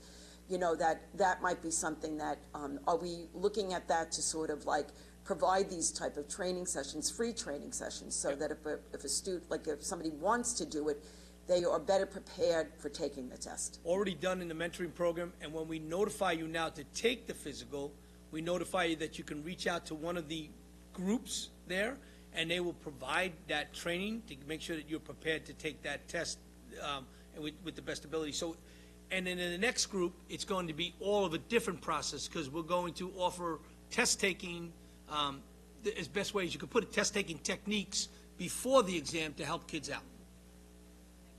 Legislator Malay. Thank you, Madam Chair. And actually, my first question is to you. I'd like some clarification. The topic today was supposed to be our police reform, but there were quite a number of questions asked about bail reform. And then when Legislator Szilagyi asked a question off topic, there seemed to be a problem. What are we doing here? I don't understand, what topic did he bring up that he wasn't allowed to ask? There was, honestly, I can't even remember what it was, but I remember. Oh, no, I asked him a question about what policies taken Yeah. administration. He said that I was a little bit off topic, but in terms of the bail reform, I was responding to the comment by. Right, I didn't stop him from asking a question. No, okay. I did not, I didn't. I'm just here to assist. I mean, I don't know what question was not answered, but Okay, you're so more than it's welcome okay to if we ask questions that are a little bit off Well, I topic, think because I that, do have a question. just slightly off topic. I mean, Yeah, I know that I they were understand. talking, the impact of police reform, maybe with bail reform, with, the officers answering like a number of calls and the repeats and stuff like that. But we're trying to stay on, like looking to see how we are moving forward with the bail reform. But I'm sorry that you misunderstood something, because I was not here to, censure anyone, okay? Oh, no, you did not. Okay. No. Nor do I feel censored. Yeah, okay, yeah. No, you did not. Okay. So, hello, Commissioner. And as always, thank you for a wonderful presentation, and this is great information for all of us to have. My focus is primarily going to be on the mobile crisis units, but I do have a couple of questions prior to that. So regarding questions that my colleagues asked with regards to body cameras, and I'm 100% in favor of this program. I'm so pleased that it's been implemented, but my question is, do we know that the cameras are always turned on when police go out and interact with people? Is there what I'm trying to find out is there a way of circumventing that? So there's no way to circumvent it, and there's no way to manipulate it. An original is an original. I record it. It's in here. The cop, can't go in there and change it. Can't do it. But you couldn't decide not to turn the camera on. I'll get there. Okay. When you dock it, that's uploaded. Afterwards, the original is always saved. If we need to blur out a face because of a young child or a sex victim, we do that, right? Defense counsel gets it because that's part of discovery. But we don't like that getting out in the wrong way. But the original stays in its form, never changed, can't touch. So as far as, I don't know what I don't know. And I'll be honest with you, right? So if I stop a car today and I don't turn on my camera, and I address the person, and I don't give him a ticket, and I let him go, he don't complain, and there's no way to tell that he didn't turn it on, right? But what we do know is when we go back and that person does make a complaint and there is no video, now he's got to answer. He's going to be disciplined, right? Why didn't you turn the camera on? And look, the fact that you say, look, I just saw this thing, I wanted to stop and give him a warning. Yeah, but the person made a complaint, so now shame on you. You should have turned the camera on.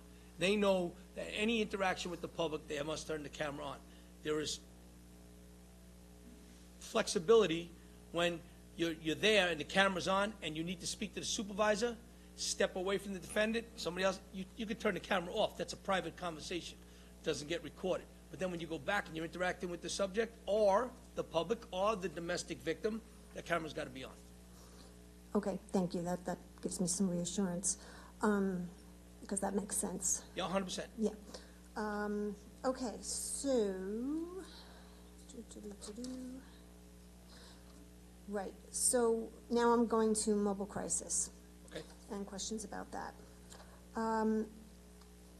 So it's my understanding that the mobile crisis unit is a contracted entity. Is that correct? Or that's how it has been in the past? I believe yes, that is Yes, correct. so it's not an official department of the, of Nassau County, for instance? I can't answer. I really don't know the answer. I believe they are contracted and they're under, but they don't answer to the police department, let's put it that way. Okay, and if I'm remembering correctly, the additional funding did come from the county to hire the additional social workers. I'm going to say I think so, you're right, but I don't think it came from a grant. I think it did come from the county, Okay, but I'm not. okay, and do you know, under the police reform plan, how many extra social workers were supposed to be hired? I believe it was 12, and I think they have 10 in-house. I think they had a So- problem hiring 12. Okay, so it should be a total of 12, not 12 extra, is that what you're saying? No, I think it's 12 addition. Okay, Yeah. and do you know what they started with? I don't know. 'Cause I don't I'm not either. in that end of it. Okay, all right, and then you said that they are going out to 4 different stations? So in one place, they're actually located in the police station house. Another one, they're located in the public safety building. Then there's 2 other county buildings that they're using. It's whatever strategically works out. But to be honest with you, most of the time, they're on the road, they're busy. And they're going to their normal client visits that they make, and then they come back. But if we call, it goes, if there's nobody in the office, it goes directly to a call phone. Okay, and getting back to the 3-tiered response, because I heard it a little different than Legislator Ferretti did. The first tier, is that do police go to that, or is that just mobile crisis that goes to that? So that first tier is determined by the communications operator. She receives the phone call. Hi, my name is Johnny. I'm feeling a little depressed today. You know, I need to speak to somebody. Well, can we, if you like John, we're going to connect you, and they ask a couple of questions. We'll connect you with mobile crisis. We stay on the line. We don't disconnect and push it. So we stay on the line. Mobile crisis answers. Hi, I got John on the phone. He'd like to talk to somebody. Who is this? Johnny Smith. Oh, John, from Maple Avenue? Yes. How are you today, John? Good. You know, I didn't take my medicine today, but okay. They'll turn around and they go, we know John Smith. He's a regular with us. We'll take care of it. Okay, great. Thank you. There's no threat, no suicide, no harming nobody, no weapons. We know the history from the calls because 9/11 tells us. Boom, that they got it. The second thing is John is threatening to kill himself. That's a dual response. If John is causing damage to something in the house, that's a dual response, but police priority. If John is threatening to hurt somebody, that's police priority with a notification to MCOT. Okay, I understand.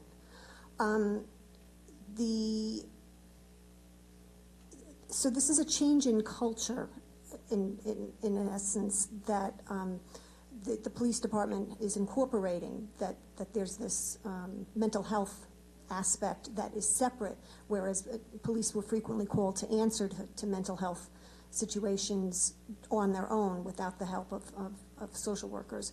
How is that going? I mean, do you think that's being accepted as the way to go, or is there any resistance, or is there anything that needs to change to make that a smoother transition? What do you think? So I go back to that response. You don't know what you don't know? Yeah. The first tier, the cop didn't know he was getting called because it didn't go that way, right? The second tier, the dual response, we're 99.9% always going to be the first ones on the scene because, you know, they're not responding in lights and sirens. They're coming as a response. And when they get there, we've worked with them several times, and with our ESU guys there. And many times they've said to the ESU, you take this. We know him, and so we're learning from each other, 100%. There's no environment that they're controlling that's going to allow someone to get hurt, right? Because it's a dual response. We're there. And if we make the decision and we override them because of a safety issue, we can argue about it later, but we get the individuals to the hospital. But the discussion has been very good working between the two. Our ESU, Sergeant Favor and Sergeant Papa, they said it's been no problems, and our cops are fine with. Our cops don't want to spend their time in the hospital. They want to be out on patrol, so they're okay with it too. But they also want to make sure that everybody's safe before we make that decision. All right. Are you finding that, and this is an opinion question, that we're getting better outcomes, worse outcomes, same outcomes? I don't know, and I don't know because it's only 1 month into it. The data's just too small. Okay, that's fair enough.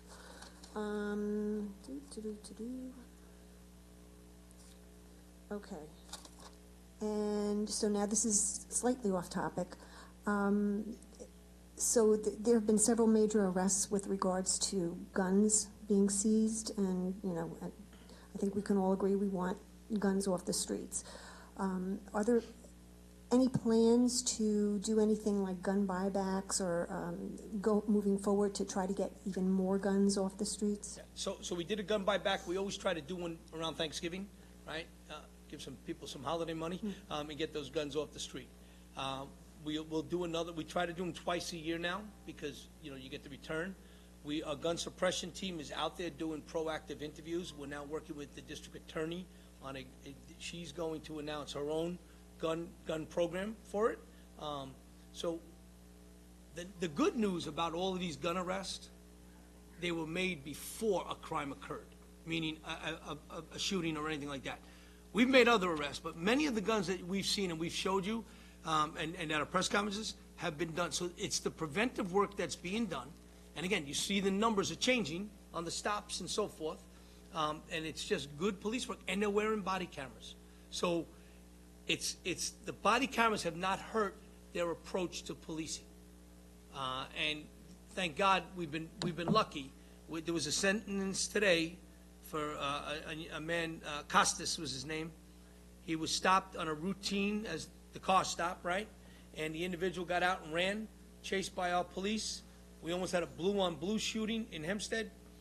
The individual fired and emptied his entire gun at the officer. After dropping the first gun, he pulled the second gun out, fired, and one of the officers testified that the bullet whizzed by his head. He heard it go by his head.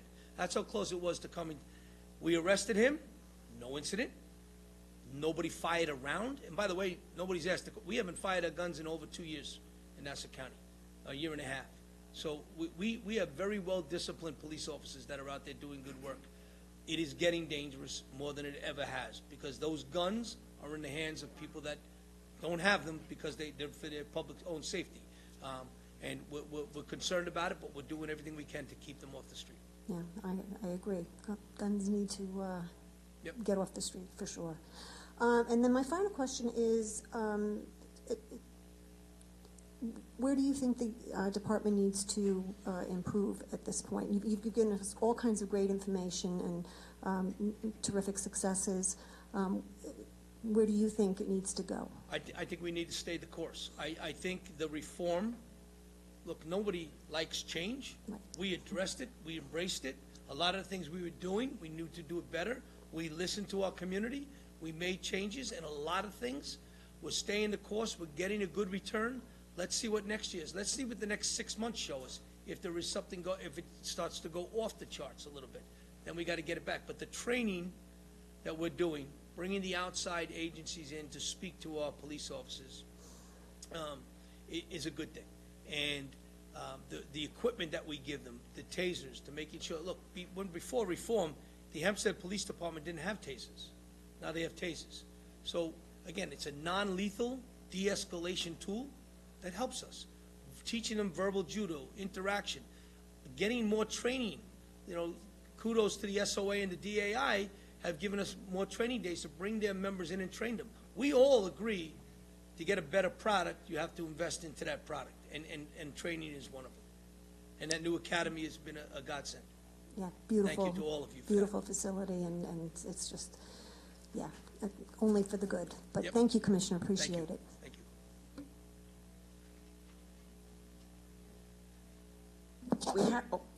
We have public comment, but I'm just going to read, for the benefit of the people who sent in emails, I'm just going to read their emails, okay? Then I'm going to hand them to you, and if you could respond, Absolutely. like next week in writing, okay? How's that, all right? Yep, no problem. Because I don't want to, because some of them are long questions, so it's very involved, Okay. okay? But I do want to recognize the people who took the time to send something in. The first is from Daniel McElroy. So he asked, would the commissioner be willing to establish a use of force continuum and train all officers to use it in the field as defined and explained in the People's Plan? In the case of deadly force, this includes requiring officers to exhaust all alternatives, including non-lethal and less lethal strategies, before resorting to use of firearm or other deadly force, as well as require warnings prior to the use of firearm. Might add, like you just said, they haven't discharged their firearms in the past year and a half. As per the definition of force in Nassau County Police Department use of force reporting and findings, there's only a distinction between force and deadly force. Such a definition of a use of force continuum would begin with expressly stipulating that the deprivation of an individual's liberty to continue on their way during a police inquiry constitutes the use of force, as the police represent the awesome power of the state. The second question, can the commissioner ensure that the guiding values of the Nassau County Police Department shall be those principles set forth, as well as the paramount objective of reverence for the sanctity of human life as described in Police Reform EO 203, signed by then County Executive Laura Curran and, of course, Patrick Ryder, and be explicitly written into police regulation. Third, while there are definitions in Nassau County Police Department use of force reporting and findings describing force, can the commission ensure the creation of a clear policy on minimal reliance on force, alternatives to forces, factors to consider in use of force during and pointing firearms, duty to render medical assistance, and duty to intervene? Can such a policy be explicitly written into police regulation? You'll be getting this, okay? The second one is from Erin Curley. I'm reaching out ahead of Nassau County Police Commissioner's Ryder's hearing happening tomorrow. She's unable to attend in person because it's inaccessible, and also the case of COVID. So related to the People's Plan, suggestions to the county's police reform, in her opinion, there has been zero implementation of language access within the NCPD. This is necessary because to promote public safety information must be accessible. How has our county created a home for non-English speakers? It's clear there is no county, incentive toward this issue, as it has been close to a year since the people have made it clear within the People's Plan we need language inclusivity. A second example of NCPD and the county overall's inability to assist residents of Nassau is the failure to produce documentation for the FOIA request Newsday made. This is a vital FOIA as it is related to the NCPD's failure to protect people, particularly individuals who have experienced domestic violence, intimate partner violence. A horrific example of this is the life of Joanne Bird and the failure of NCPD to assist. Her feeling is it's not the first time that you failed.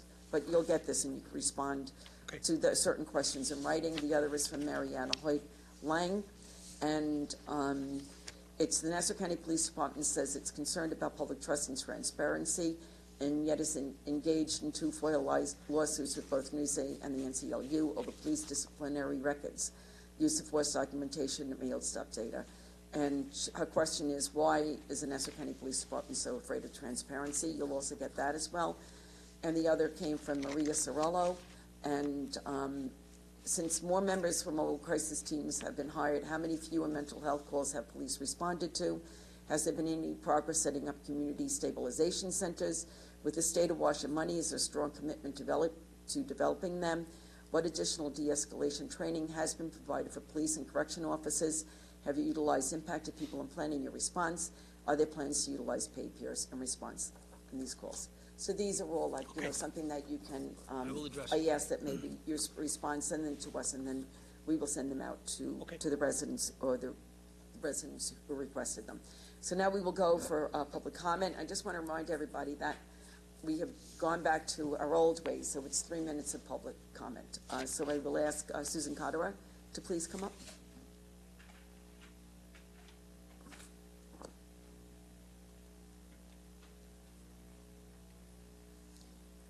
Yeah, hi, thank you. I'm just a little thrown off, also very grateful that you're allowing us to ask questions after the police commissioner. So I don't know if this is going to be a give and take or, because we're used to doing comments beforehand, so. No, you would ask if the police We can just commissioner- ask questions and then you would ask us the questions, and then we would pose them to the, so that they come through us. That was the okay, way so that- I'll sort of give you things Okay. in a bucket and then. Perfect. Okay. So my name is Susan Gotterer. I'm the director of the Nassau County New York Civil Liberties Union. I'm with Long Island United and LIAPFA. I think everybody's familiar with me.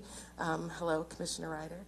So happy for you to be here. I just want to put it on everybody's radar that, the biggest issue that was that we were concerned about was accountability and transparency. And after the police reform plan was published and sealed, the Attorney General came out and said that there were not enough accountability measures in here. There is no independent oversight of the investigation process.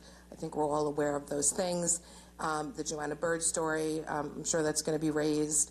But I want to put it on everybody's radar also that the New York Civil Liberties Union FOIL is still outstanding, and the Nassau County Police Department is digging in their heels on disciplinary records, but not only disciplinary records, they're digging in their heels on use of force information that was very carefully described in the FOIL, and also field stop information. So I just want to put that on everybody's radar.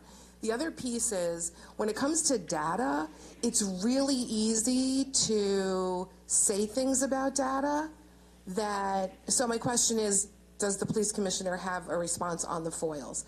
The other question that I have is about the STAT Act.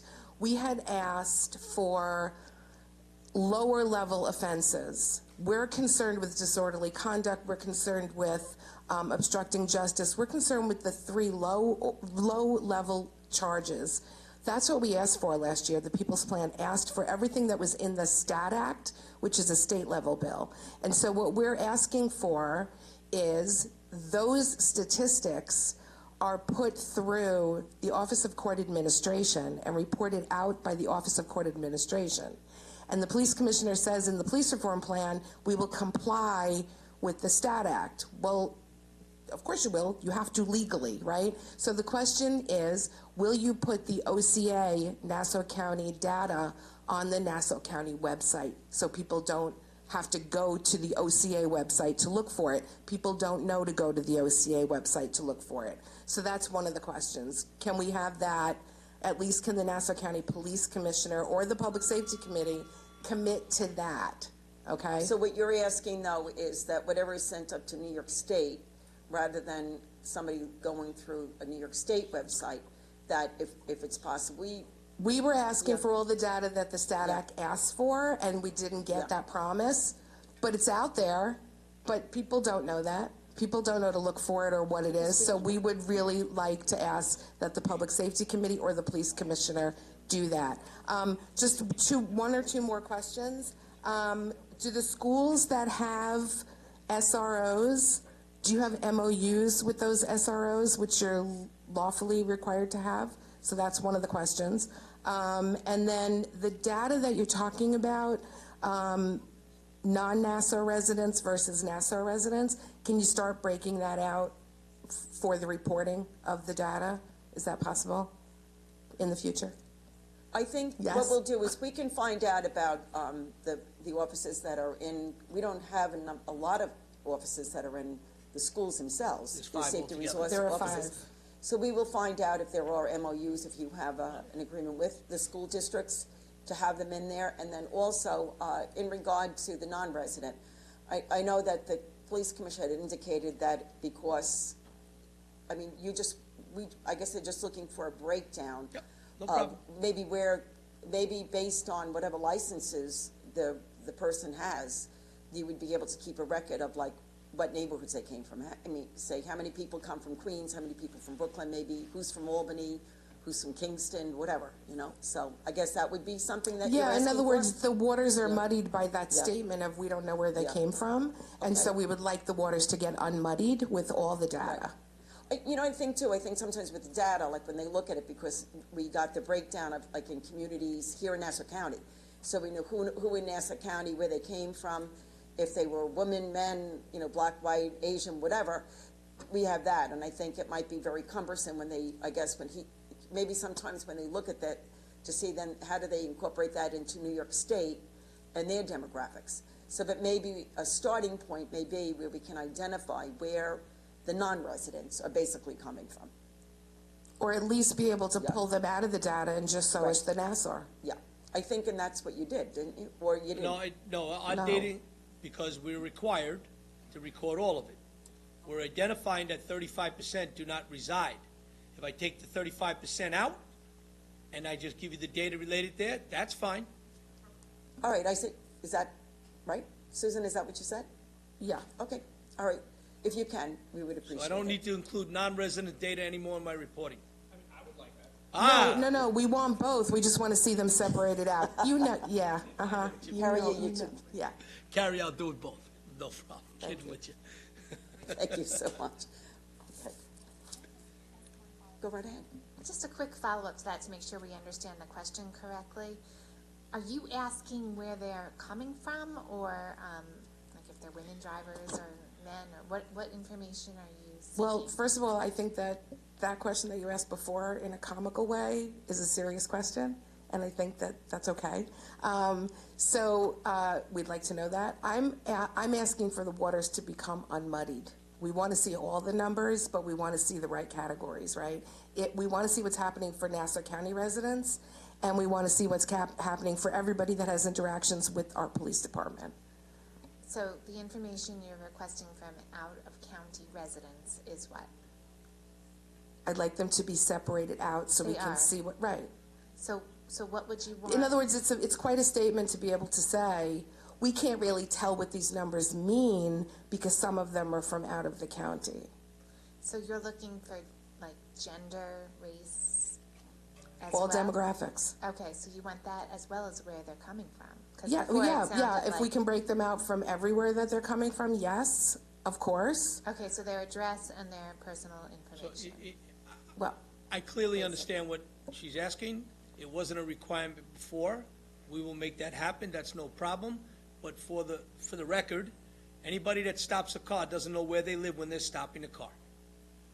But you would get the information. That is correct, 100%. After you stop It's the all car, recorded. and then, so that you would have that record, so it would be just, if I came from Manhattan into Nassau, and you stopped me, you would know that Denise Ford was Correct. from, Yep. you know, We like. can record it all. We can Albany separate the Avenue two out. somewhere, Not a whatever. problem. Okay, all right, and then, so then when you give us the data on the breakdown of what the traffic stops, if you could pull everybody who doesn't live in Nassau County that you stop.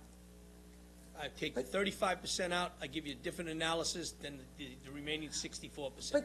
But you know, I don't want to belabor this, but, I mean, one of the confusing things is that then, if you stop somebody, I mean, we have a lot of people who come into Nassau County that have summer homes, or they live elsewhere, but they also have homes and they live in Nassau County as well. So, but their licenses may say, like, you know, you might have people who live in Queens, but yet they rent homes in Nassau County, like in Long Beach. You know, we have a lot of summer people that come down, but they don't live in Nassau County. So if your offices stop them. In the world of analysis, you can Yeah. keep spinning on to more and more Yeah. and more requests. It never ends, because there's another way that you can break something down out and spin it the way it is. Yeah. I understand exactly what Right. Susan is asking for. We can make it happen. Okay, all right, and we'll start from there, okay? Gotta yeah, start from next somewhere. time I'll ask for everything broken down by precinct, so I'll be back.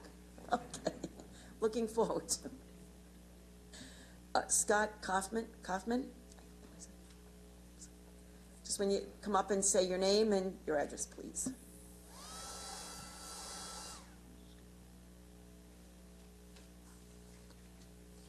Hello, I'm Scott Kaufman. I live at 12 Eric Court in Huntington, New York. I have a couple of questions in three different buckets. So one is around body cameras and de-escalation. So the questions there are all of the reviews of the body camera footage happening within the police departments by either the supervising officers or whomever is responsible for reviewing those? And if so, how are they actually being held accountable to making sure that they're reviewing those in a sufficient way and making the right recommendations to the Attorney General and the District Attorney? Particularly as it's probably clear that it reflects pretty poorly on the supervising officers if they have officers under them that are doing things that are sort of against policy. So how is that accountability being done? How are they making sure that that those processes are actually functioning and working correctly? The second category of questions I have is around community input, which I think you discussed. My question there is, I understand that there's these sort of park, walk and talk policies and these different things that you're doing. You're going to these different churches and mosques and synagogues, etc. How are those being reflected in the policies that you're actually implementing? And specifically, I think within the plan that you laid out, you had talked about community input into actual training and policies.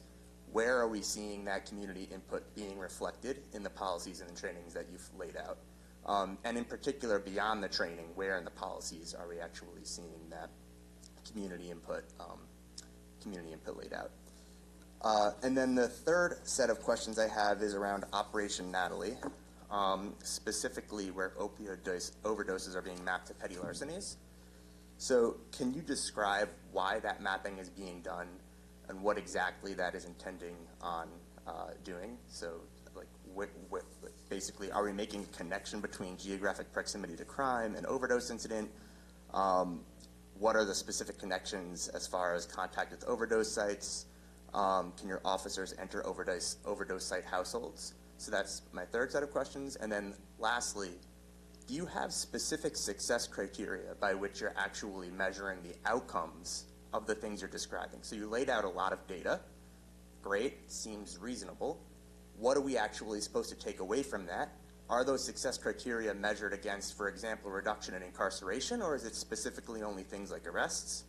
And also, are those success criteria actually targeted toward any level of racial equity or racial bias, because it's, again, the data is a lot of it, but it's not clear to me how you're actually determining whether or not you're successful in what these plans are meant to do. All right, thank you. I just wanted to say, like, with the data, and I'm not going to take away from you, Commissioner Ryder, but I know that for us, the important thing when we did the police reform plan last year was to incorporate this data into the plan so that we have it, because we didn't have it in previous years. So it is a lot of information that we received, and I believe that it's like the benchmark where we're starting. Now we have this, we know how many stops, where the stops are, who are they stopping, why are they stopping, what is the makeup of the person, male, female, so forth and so forth. So I think that that's why, when you look at this data, to me, I look at it, but now I'm going to look to see in 6 months, what does it look like as compared to what I'm looking at now. So the data will be a tool that we can use to see based on the traffic stops that the officers are using. I don't know if I responded correctly or not. But also, I guess even with the body cameras, who actually does? So body cameras, there's 4 supervisors that look at it every day. They can't look at every video in its entirety. It's nearly impossible, right? Because you'd be duplicating 177 officers, several hours of body cam to 4. I need another 177 for 8 hours to look at their work. So what happens is they pick and choose randomly 10 people a day. That's that level. Every arrest is looked by the commanding officer of the precinct. There's roughly 30 to 50 arrests in the county, more closer to 30 these days. And if there's 30 arrests, it's reviewed by the supervisor and the commanding officer of the precinct. The chief of patrol looks at it. But forget all of that. That's our internal side. It gets handed to the defense counsel. He gets the whole video. So if he's got a problem, we're going to hear it. So there's absolute oversight is given right to the person who has been arrested. So they get the full video. Excuse me? That's correct. You're 100% right. Now they get it all. I'm a defense attorney, so yeah, they didn't have that video before, and now they have that video well before trial. So it's not just about internal checks and balances. People who will benefit from this video have it in their possession. Right. And I, again, as I said earlier, if I saw something like, oh, I got to change it, I can't. There's no way. It's locked down. There's a footprint on everything. So for body cameras, the oversight is not only from internal, it's external. And if the AG wanted something, she gets the body camera in its entirety. Nothing gets cut out. We can't. She'll know if anything is touched or manipulated, it's automatically logged in. As far as the community and complying and stuff like that, that's what we did before reform. The question's kind of rhetorical. We're going back to before reform. We met those 270 meetings that we had, and we met with the PACT, and we met with several other community leaders that helped us develop reform. Not to everybody's likeness, we understand that, but it was developed, and it was approved by this legislative body, and it was approved by the governor of New York. So, again, it came back. So we did take that. As far as the reporting and how we're going to hold it, it's every 6 months. That's part of the plan. We promise to come back and tell you everything. And if something like, as Ms. Goddard is asking, sure, well, no problem. We'll give you that data next time. Again, we were pushed up to this date of the 27th. I'm still a couple of days before it. I had to get people working on the weekend to get the data done. It's a massive undertaking to create a report like this on top of doing everything else. But we do it, we report it, and if something needs to be changed, we'll take a look at it. I have a question, though, going back to Legislator Szilagyi, when he was talking about there's a group of mothers in his neighborhood that are very angry that their sons sounds crazy, but what if what if I was one of those mothers and my son had 5 tickets, I'm like, why are they picking on you? Does the mother have to hire a lawyer, or can somebody, if she makes a complaint, to think that her son is being picked on? Can a mother call up the precinct and say, I have an issue, I'd like to know what's going on, why is my son being picked on? Can a mother look at the video? 100% yes. Oh, okay. You don't have to wait till it goes. You make it the complaint, and that mother, listen, we'd be happy to show you the video if it turned out, that this is what happened. The video is going to show what the violation, that interaction. That's why, in Freeport's situation, I think their complaints dropped by almost 40, 50%. Because you come in, okay, no problem, we'll play the video. The video shows it never happened. So, again, but I think also in Legislator Szilagyi's point, and I get it, is that that's the concern, is that we're not focusing on communities and stuff. And you saw by the overall numbers, we're not. We've done a great job adjusting and getting back to something that's good. Did he answer your, I think it pretty much, right? I think that pretty much answered it. I mean, I think the question on success criteria is still lingering. I understand that you're collecting a lot of data, and that's the point, right? But the idea of what that data is actually intended to show, or why we're collecting it, or what we expect to see from the policies is a little bit wishy-washy. And you can always reach out to us, like, you know, we did read, and we will follow up with the police commissioner and try to get as much information as possible, okay? Thank you. Thank you.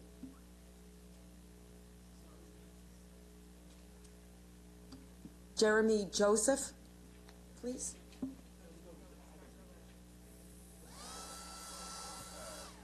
Just sorry, the last thing is around Operation Natalie. I realized that I don't think that was answered. You're right. I'll answer real quick. Operation Natalie, as many of you know, is a multi-pronged approach towards overdoses. It's gotten blown up in the last 14, 18 months because of COVID. We haven't been able to really, and we're losing the battle on our overdoses. Kids are dying every day.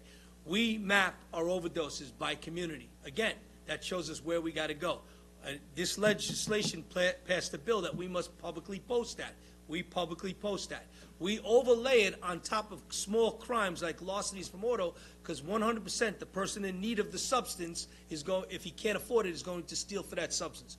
And we know that for a fact. And so that's what that data does. It educates us on where to put the cops on the dots, and bring them into that focused deterrence that was asked for in the reform plan, to focus in there and find out how we can, again, arrest these. But I will say this, because of bail reform, and this is not a shot at bail reform, but understand it, my top crime that walks out the door and never gets to go to see a diversion court is an overdose, is a person that's arrested for a possession of drugs.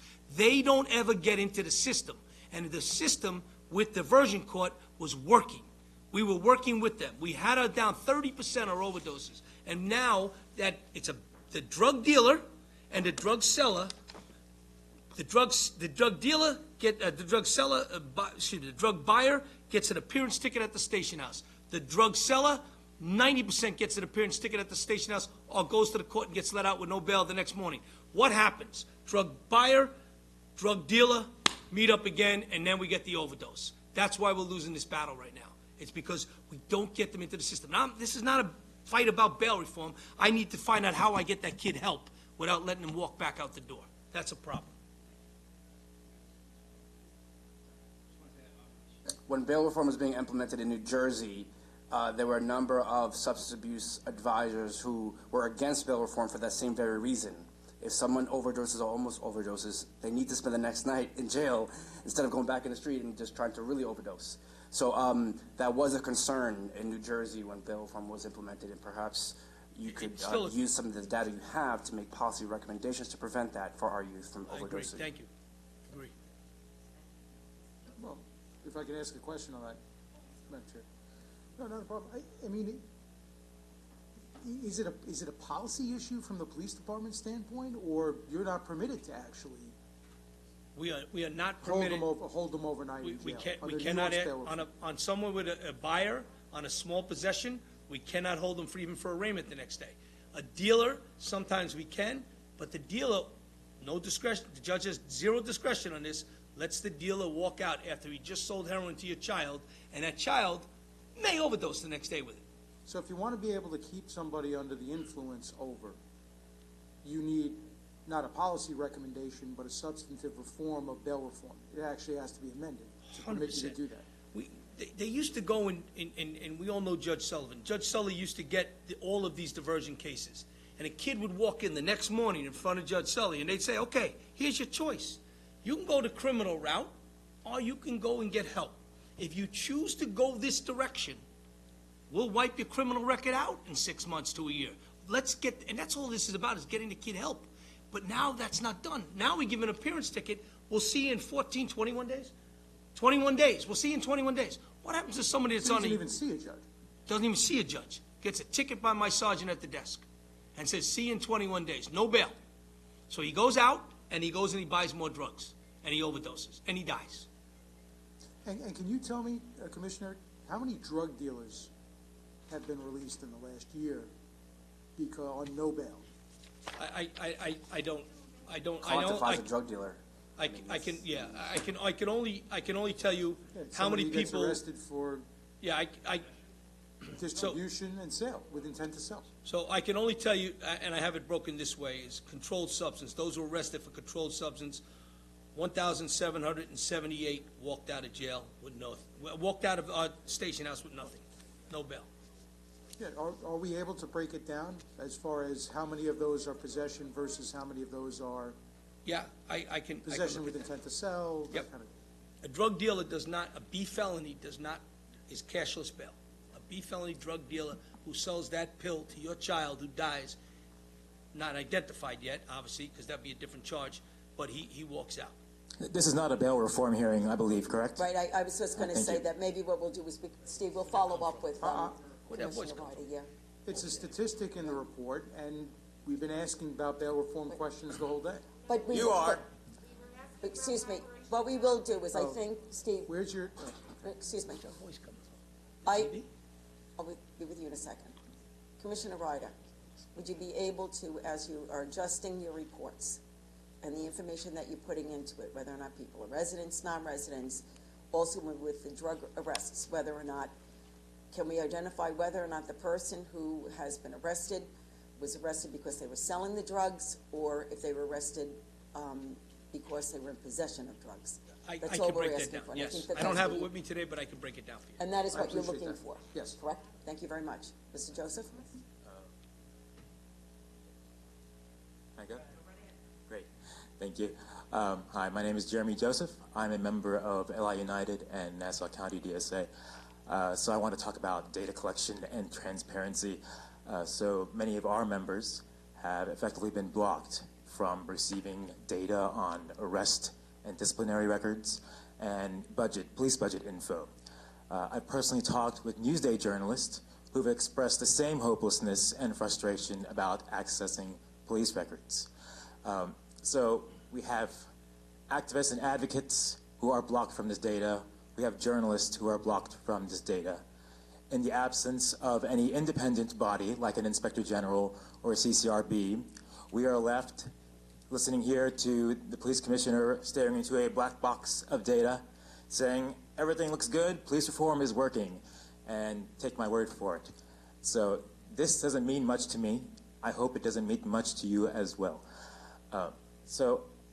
We heard earlier about there are lawsuits regarding these outstanding FOIA requests. You have a legal obligation to comply with these FOIA requests in a timely manner. The repeated failure to do so speaks to either an incompetence that needs to be addressed or hostility to the law and public accountability. Neither of these are acceptable. So getting to the nuts and bolts, in the police reform plan, you reference the New York State track system as well as the CAD system and Premier One.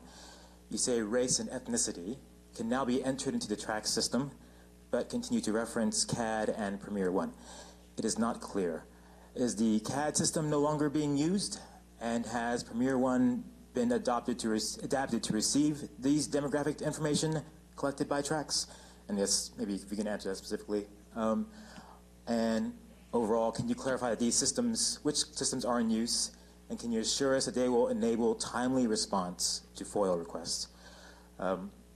Changing topics a little bit, in the police reform plan, is stated that facial recognition technology is not being used in conjunction with body-worn cameras. However, GTAC, the company supplying these cameras, they do offer a facial rec technology product, and integration of these tools are rather trivial. It can be done at a later date.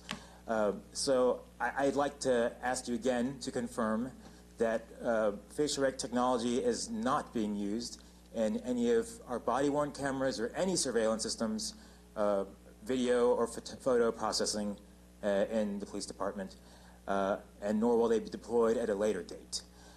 So putting the inaccuracies common to these solutions aside, the data captured by these systems would put NCPD at risk of running afoul of many civil rights and privacy issues. And I can say one last thing, sorry. So as a scientist who has previously worked on facial recognition technology, I can firsthand tell you that the legal ramifications of a private entity deploying facial rec technology is tremendous. Those for a police department, for law enforcement deploying facial rec technology, it should be a non-starter. So if I'd appreciate that assurance today. And that's it, yeah. I'll jump right in. So for the record, right, there are many law enforcement agencies around the country, federal government included, that use facial recognition because it's a great tool when we, especially in the war on terror and the war on heavy narcotics drugs. The Nassau County Police Department does not have facial recognition. The Nassau County Police Department did not buy facial recognition part of the GTAC system, right? As far as saying, ensuring that it will never be used in the future, I will never do that because there's a tool out there that makes my police department better and keeps our residents safer. But when that time comes, we'll let you know, right? Because you're going to have to come up with the money to pay for it, and I don't have it. But again, we do not have it. We do not have it. We did not buy it in GTEC with that system. And again, but again, I can't say what the future holds because that'd be foolish on my part. As far as the track system and Premier One and CAT, the New York State track system did not capture race or gender. Did not. We asked them to put it in. We, the Nassau County Police Department, when we found out it wasn't, we went one step above that. We created our own T-stop, and that collects race, gender. By the way, the race and gender I'm not allowed to ask when I stop somebody. So I can't ask you your gender. I can't ask you your race. And if you don't have a license and I'm issuing you a summons to who you tell me who you are, I can't put this stuff down. And it's not on your New York State driver's license. So, but we created our own stop to be compliant, to be transparent, and to give that data to the public. And the first comment was that we're not giving the data, we're giving the data that we agreed to give in the reform. When we hear things that are different and people ask something, as Susan did, we will address that, no problem. We can give that data. Also, Legislator Rhodes asked something. We'll change it. We can get what you're asking for. That works. It's, as I said, I will never give access, unfeathered access to my data system because that's crazy. You can't do that. But you ask me what you want out of it, I'll go in and try to get it and get it out of you. As far as the FOIL goes, we feel that we're compliant as far as the law with 50A has changed. The judge in this case has gone above that and asking for more. So we have taken the challenges up to protect the rights of our officers. And when the time the court makes its ruling, that's when we'll do what we're told to do by the law. And in that sense, that's to be determined by the courts, whether or not are they complying or not complying. But I do want to add something. You know, we do listen to Commissioner Ryder, and we do meet with our police, and we get all this data from him and all this information. But we are also all involved in our districts, okay? We meet with our community leaders, we meet in our neighborhoods, we meet with parents, school teachers, businesses, and everything. So a lot of times, the information that we get in regard to the Nassau County Police Department and their officers and their superiors that patrol the streets, a lot of that information is given to us by our community members, all right? You know, I'd like to say that we all have very vocal people that live in our communities. We have some civic leaders that really, you know, and we listen to them, you know, and I know that one of the sticking points last year was that people really didn't like POP officers. They didn't want them to be involved in schools. And, you know, when that was being, you know, considered, we heard from community leaders, school districts and everything, you know, where they said, this is what we want. So a lot of times we listen to what the community is telling us. And if they have a problem with the police, we then address it with the police commissioner and with the inspectors in the various precincts that we work. So I just want you to know that it's not just, we don't just sit up here and listen to what Commissioner Ryder is telling us. We're out there, and a lot of times we probably are fact-checking him as well. So, all right? I appreciate the intent, but I think many of us would say that you're not equipped to enact the sort of accountability that is required here. Sorry, and just a follow-up question. So, Commissioner Ryder, you did answer the issue regarding body-worn cameras. Can you confirm that none of our other surveillance systems use facial technology? So I gave Yes, that yeah, statement, okay. I'm pretty straightforward. We do not have facial recognition in the Nassau County Police Department. Thank you very much, Thank you. sir. Okay. Cheryl Keshner?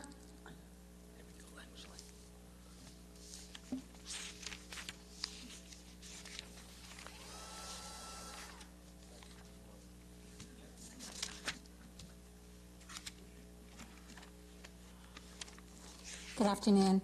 My name is Cheryl Keshner. I work for the Empire Justice Center, and I'm a coordinator of the Long Island Language Advocates Coalition, or LILAC. We've been working since 2010 to ensure that the 250,000 Long Islanders who are not proficient in English have equal access to all programs and services in our counties. We have met with Commissioner Ryder on several occasions and made him aware of our concerns related to language access, which we believe is a key issue in police reform and in ensuring that all members of our community are treated in an unbiased manner. We know it's not the only issue, but it is a fundamental issue. And appreciate your report today, Commissioner Ryder. You certainly provided more information about what's going on. We have, over the years, conducted testing on several occasions of the Nassau County Police Department where people would call in various languages to see how the department was doing and to see if they could get the information that they needed. And over the years, the response has not been good. And we have brought this to Commissioner Ryder's attention and did not have really hear back for several years until recently. There was an incident involving a domestic violence victim who had sought help through a local community agency. She only spoke Spanish, went to the agency, they contacted the police, and she was not treated properly and kept waiting for several hours and not provided with an interpreter, was threatened with arrest, and was not treated in a professional manner. We brought this to the attention of Commissioner Ryder, and he did meet with us, which we appreciate. But it also revealed, in speaking to other domestic violence advocates, that there are a number of patterns and problems that need to be corrected. And it isn't only for people who are limited English proficient. As we saw with the Joanna Bird case, which people have referred to, there needs to be greater accountability.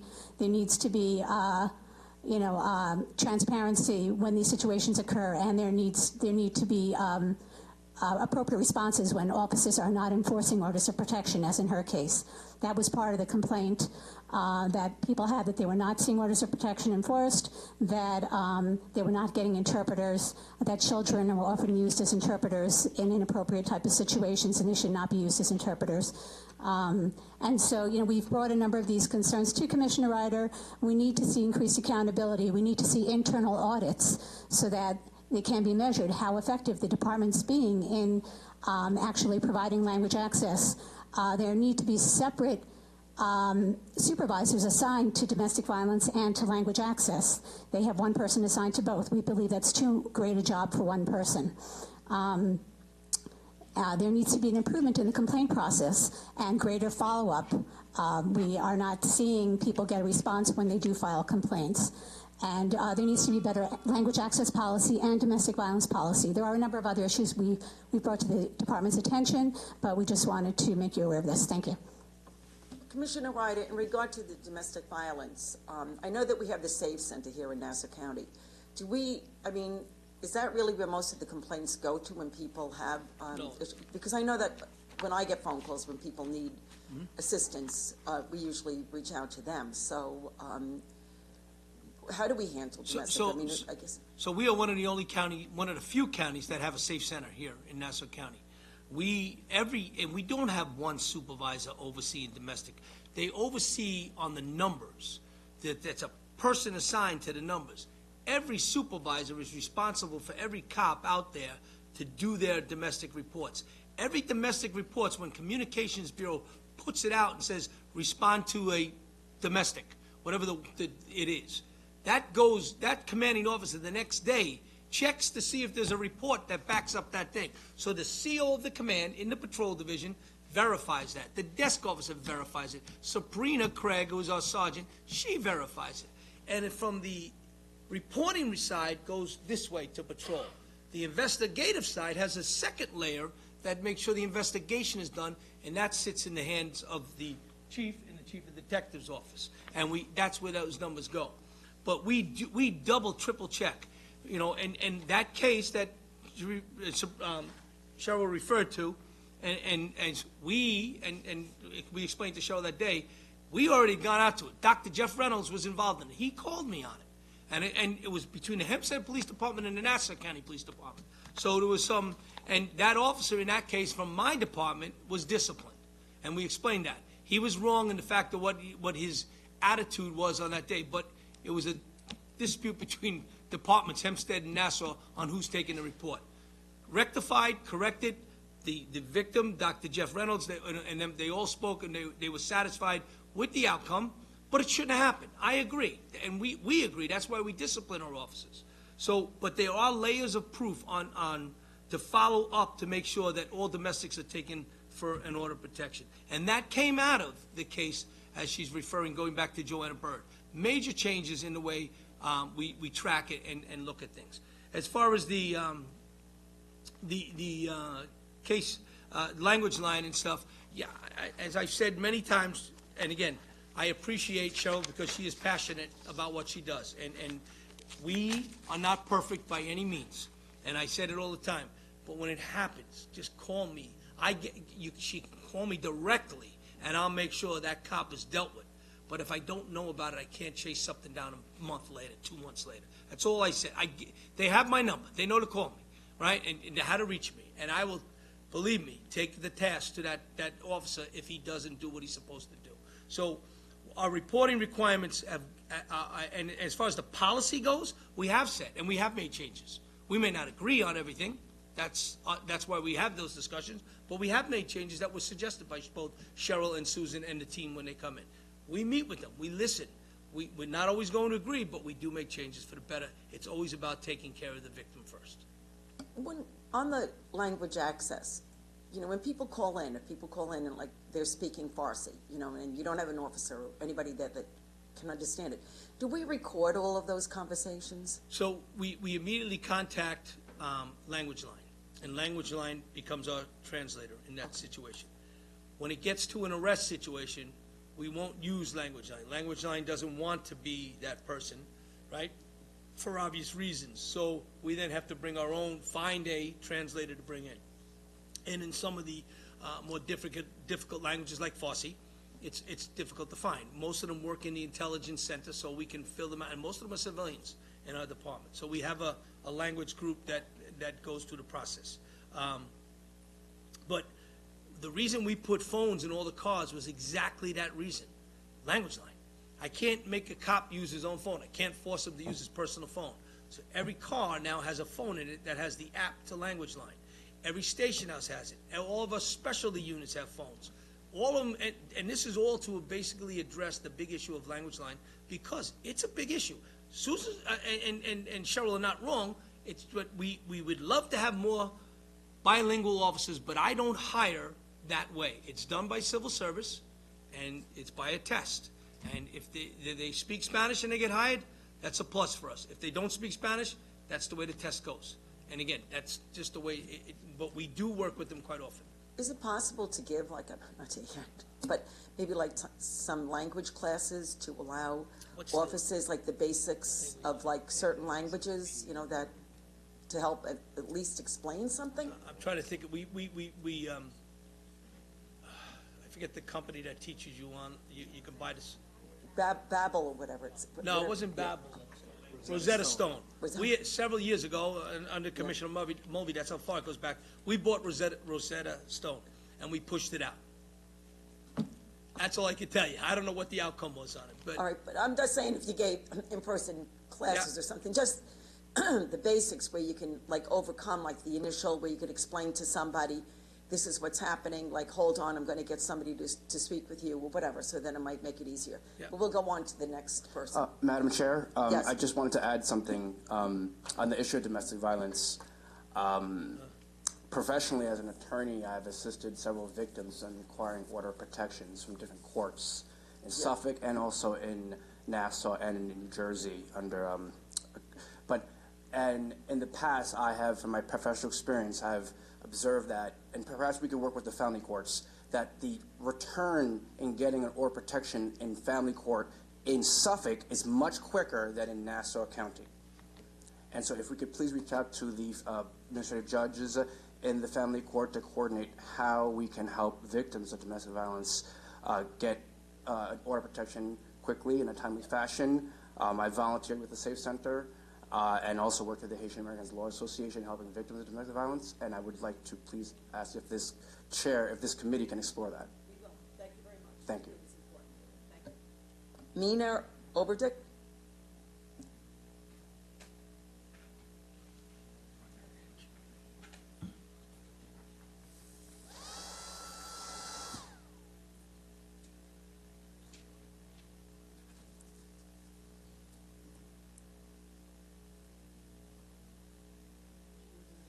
Hi, my name is Mina Oberdick. I am a legal fellow at Latino Justice in the Long Island office. I want to reiterate some of the previous concerns raised about lack of transparency, and particularly as it pertains to the department's use of technology and data analytics to make decisions about how to deploy policing personnel, patrols, and resources. My understanding is that the department, or that the law enforcement in general these days, refers to this type of smart policing as intelligence-led policing, and there's many different varieties of it. Hotspot policing is one example. And this is all well and good. I think it's a good thing that we're trying to make sure that we're deploying resources in a smart way that's based on empirical evidence. Yet that it's really hard to get engaged in a dialogue with the police department about what that empirical evidence is. I'll admit I have also submitted a few FOILs, Freedom of Information Law requests about this particular issue, trying to better understand the department's CompStat system, and have also not received any responses. So my first question is, how are you interrogating your use of data and technology for bias, particularly where these types of predictive policing or intelligence-led policing systems have been studied in other jurisdictions? There's concerns that when you're using past crime data, particularly in jurisdictions that have a history of disparities in race and who is policed and who is arrested, when you're using that data and then basing future deployment decisions based off of who in the past had which neighborhoods in the past had a lot of arrests, doesn't that create a vicious feedback loop where you're just continuing the disparities because you're basing future deployments on data that incorporates past disparities? So another question I have related to this is, would you welcome an independent monitor or an expert data analyst to review your policies around what data you're using and how you're using that data to draw conclusions to then take on certain enforcement actions? I think this relates really well to the discussion we had about Operation Natalie. I understand that this operation is based on a correlation between certain property crimes and overdoses. And you said that this is based on empirical evidence, but what is that evidence? What is the fact on which it's based? And secondly, what is the law enforcement response then? Let's say there is a correlation between certain property crimes and overdoses. Well, what is the department doing then? And my understanding from the police report is that police officers are being deployed to people's homes after an overdose has happened. And it's not clear to me why that is the best response.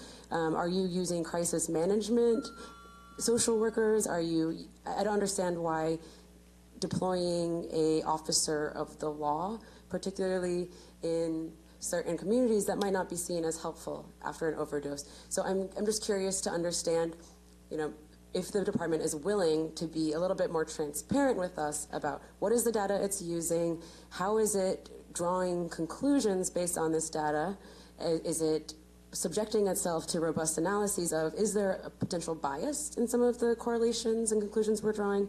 And then, based on these correlations, what types of law enforcement strategies are we deploying? So I'll jump right in. So first of all, and I've said this number 1,000 times, 90% of the crime is done by 10% of the population. If you're going to follow the governor's reform policy, and he talks about focused deterrence, he wants me to be focused on the 10% and not the 90%. That's where I go. How do I get there? I get there through prior arrest. I get there through prior crimes. I get there through social media access. Again, public social media. Not that I'm undermining and hacking into somebody's system, right? We have plate reader data that is out there. A plate is a plate number. It's a public street. It's a public plate. We're allowed to collect it, right? So we look at things through an intelligence-led policing. The effective and efficient use of resources driven by the data, not making it up, not saying there's a high crime area in Roosevelt right now, put 50 cops at the problem. No, because 90% of the population is going to get harassed by the police, and that's not how you police. So who are we going into that area? Why are we going into that area? I'm going after the 10% of the population, not the 90%. How do I know that? Well, because most of the people that we arrest for breaking into cars at night are those that have a drug problem. They tell us in the interview they have a drug problem. So that's why we overlay those maps to find out how we can solve a problem. And all that map tells me, there's a dot over here that a crime occurred. There's a dot over here that we had an overdose. It doesn't say what the race of the person is, the religion, the gender. It says drug problem, overdose, high amount of cause. Probability is to get in that area, and that's where you have a focused deterrent, an intelligence-led. As far as the CompStat, we don't do CompStat. I got rid of CompStat. I call it StratCom.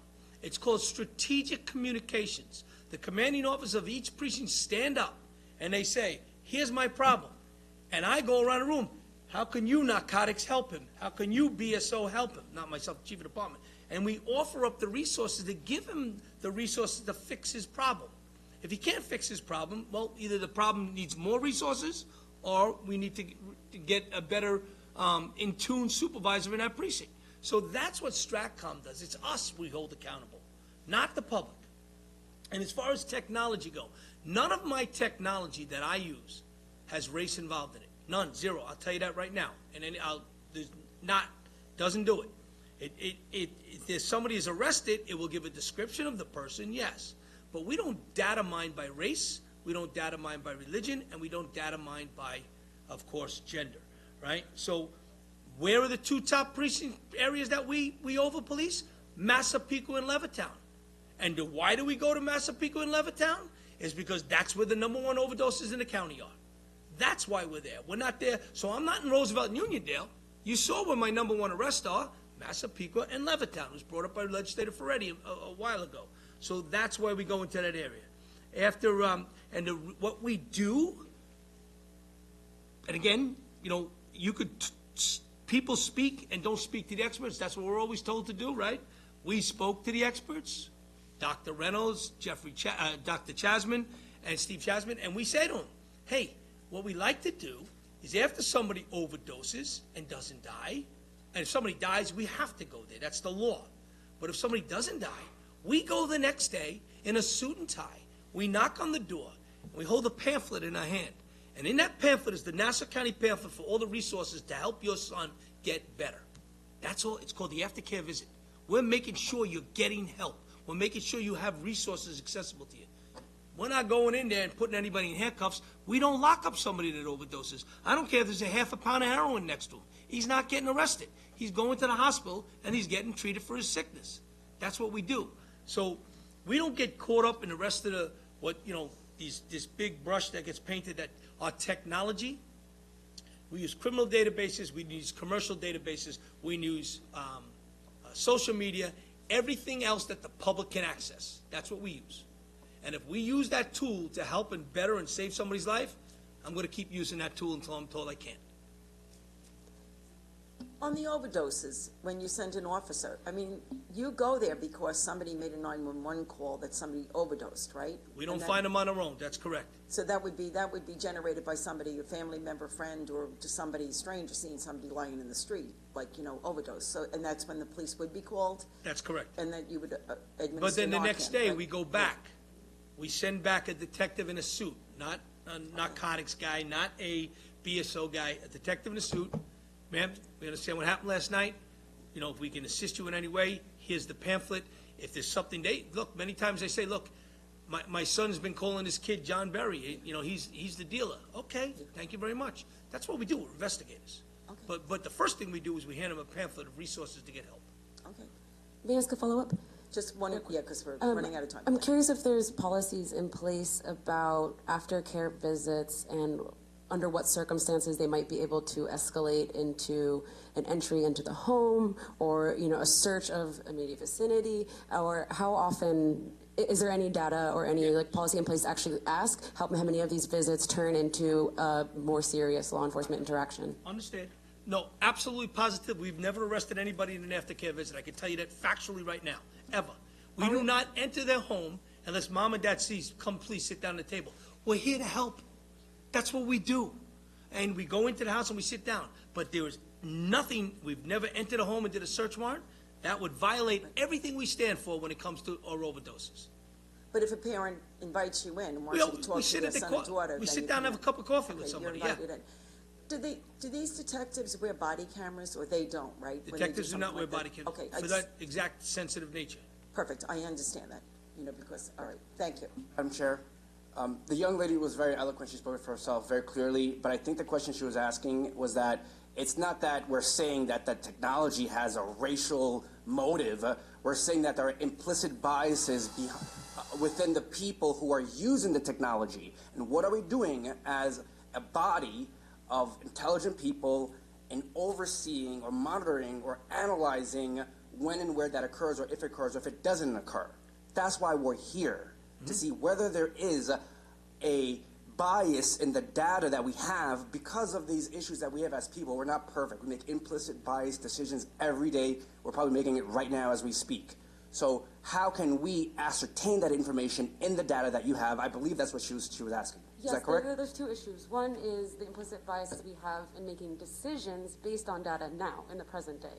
The second issue is recognizing that if we are using past crime data, and we have to recognize that this past crime data reflects a historical over-policing of black and brown communities. So we have to understand the data itself is not objective. It is biased. Second, the decisions we make based on this data. Where do we deploy resources? What types? Do we send in social workers or do we send in cops? All of those decisions are also based in biases today. Thank you.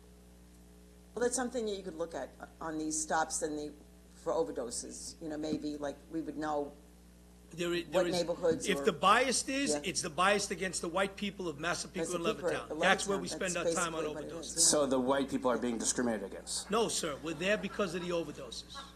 No, but I think. We're what it there to is help. We're there to be there to make sure we can help. If you want to look at the 718 overdoses in 2020 and the 807, you go speak to the family and tell them we're not knocking on the door no more.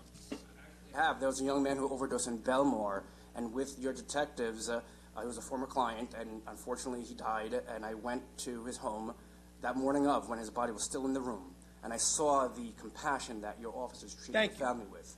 And so I am aware of the issue, sir, with all due respect. Yeah, all due It's- respect, you're twisted into the saying I'm biased in the white communities. Not at That's- all, sir, but not at all. giving but, you facts. But, sir, you do have the ability, Commissioner, to look at data from a community and say, oh my gosh, we're over-arresting in this community. So what individuals here came to speak about in April was that, oh my gosh, there's over-policing in my community. So you gave a discretion to Massapequa, give me that same discretion, and where's the data that shows that? That's why we're here today. I gave it, that's the data she's talking about. We publicly put that out. We map our overdoses. We map our overdoses over our crime. Your legislation that from this body makes me publicly report it. And I put it out there. The body made me report it. So it goes out there. That's where it goes. We report all of our overdoses, and we overmap our crime with our overdoses to see where we can go get the individual. And I spoke to you before, if the individual doesn't get in front of a diversion court, I can't help him. I just continually lock him up and again until he dies. And then we got to speak to the mother and father. Understood. Right, thank you. Julie Gray Owens? Sorry, I got everything mixed up, and I realized that you were at the bottom and you weren't supposed to. Sorry. Good afternoon, legislators and Commissioner Ryder.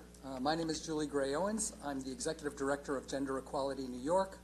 We are a statewide advocacy organization that works to protect transgender, non-binary, and intersex New Yorkers. I'd like to first begin by pointing out that under Commissioner Ryder, under his leadership, we began specific training at the Academy that focused on gender expansive community back in 2017, and it continues today. This important training ensures future officers understand gender concepts, the discrimination we endure, and the systemic issues that we face. However, the specific training has not been given to those officers already out in the field and who are maybe out in service. I recently completed training at the Liberty, New York police force, and I can tell you that their senior officers had significant number of questions, and the department's leadership appreciated the training that we provided. So my first question is this something that could be initiated here in Nassau? Our second concern is that the forms and reports that were provided in EO 203 only provided or included male or female breakdowns or choices on the reports with checkoff boxes for only male and female selections. I wanted to find out if we know if there's any effort to begin modifying the reports and forms. New York State will be going to a third gender on identification and driver's licenses, a gender X, so this will be necessary very near future. Finally, in the OPS 4245, which is encounters with transgender persons, it clearly states the officer should address the person by their preferred name. This is a very positive step and is very necessary in dealing with our community. However, one of the things that it did not mention, and I don't know if it's been upgraded, is there's no mention of the officer noting the person's personal pronouns to be used. Incorrect use of pronouns can be traumatizing and can create triggering response from our community members. And the use of or questioning of making sure that the officer uses the correct pronouns is a step of respect that is shown to our community members. So those are the three questions that I have today. Thank you. Commissioner Ryder, on the pronouns, I mean, I know that when an officer stops somebody, you know, does that mean, like, would the officer, like, say Miss or Miss?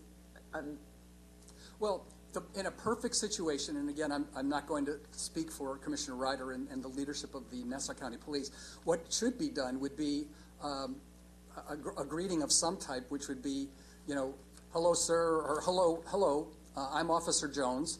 My pronouns are he, him, his. I'd like to know your preferred name and your preferred pronouns. This way, there's no confusion, it's very upfront, and everyone is comfortable with the fact that pronouns are being used. That's what we always suggest. And it's not just police officers. I mean, this is something that we deal with, you know, throughout, whether it's agencies or just between cisgender people and, you know, gender expansive people. We always, whenever someone extends the question of, you know, what are your pronouns, it is not a question that's like something that's embarrassing for our community. It's a sign of respect that you understand that we may not be using typical gendered pronouns. And this is especially important for people who are gender non-binary because they do not normally use he, she pronouns. They may use they, them, and then there's other pronouns that are used. And these are the type of things that we go over in the academy with the potential officers. So you can see why my first question is also important as well. So in the policy, because of Julie and the changes that we made in our policy, all of our officers go through the training. Everyone that came back through the in-service, even though it was not from an outside trainer, but we used our because we had to do 10-hour blocks, and we couldn't put that on. But we turned around and they all went through the training. Everybody got it on transgender. Also with that, because of Julie, and again, and the changes that we made, we now, when it becomes whatever the name they prefer, is the name they prefer. If they want to go by Joe or Mary, that's the name they prefer. That's fine. I am not going to ask my officers to give their pronoun, because remember, we also live in a world that I'm not allowed to ask the gender of the person driving. I'm not allowed to ask the race of the person driving, but now I'm going to ask the gender. You follow me, Julie? Well, I absolutely understand, and I understand whether, you don't want your officers to give their pronouns, I understand that. But since the fact is that you're going to ask that person what their preferred name is, just asking, what is your preferred name and your preferred pronouns, would cover it completely. But we'll have to take a look at that. I don't even know if I can legally do that, because, and I also now, I'm not allowed to, we're given twisted messages. We're not allowed to ask race, religion, gender, but we can ask a pronoun. And again, I'm with you. We understand the legal implications.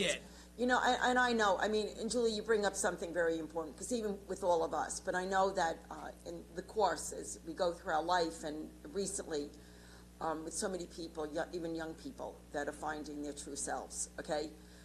I've learned myself also, when, you have somebody who may have been John and now will be Kathy, so that I understand then, to understand and be sensitive to the pronouns for them. But even I come in contact with other people who will just, without, they'll say, hi, I'm so-and-so, and I prefer the pronouns. And they themselves, I don't ask, but they themselves bring it, and that's the pronouns that I will use. I think with all of this, and I understand the constraints of our police department, asking some of the questions, because it may be perceived as maybe they're trying to bully me or whatever, and I may not be right, it may be wrong, but I guess it's something that we can consider, but maybe moving forward as a society, we ourselves also have to become more aware that this is an issue that can impact a lot of people, and I think that we all have to start getting into the habit ourselves of being aware of some people using different pronouns, different names, especially the non-binary, to be aware, but it's not, when we and the officers themselves may find it, eventually over time, it may become very more we have the natural name for on the them. license, Yeah. and we have the name that they Yeah. prefer. We put them both on a report, if there was an arrest involved. And we're very respectful, and again, that's because of the help that Julie has given us, and I thank her for that. She's done that. But I can never, if I'm not allowed to ask you your race, gender, or religion, I can't tell my cop that he's got to give up his pronoun. And again, it's just something that But let me ask you though, if I'm stopped and, the officer, but I want to be known as my pronouns are he or him.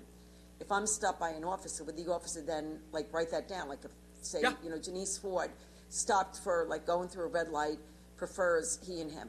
Yeah. That would be something, we could start this We'll have process. to look at how we Because got it to is change the important. computer system, Yeah. but in the arrest system, we do that.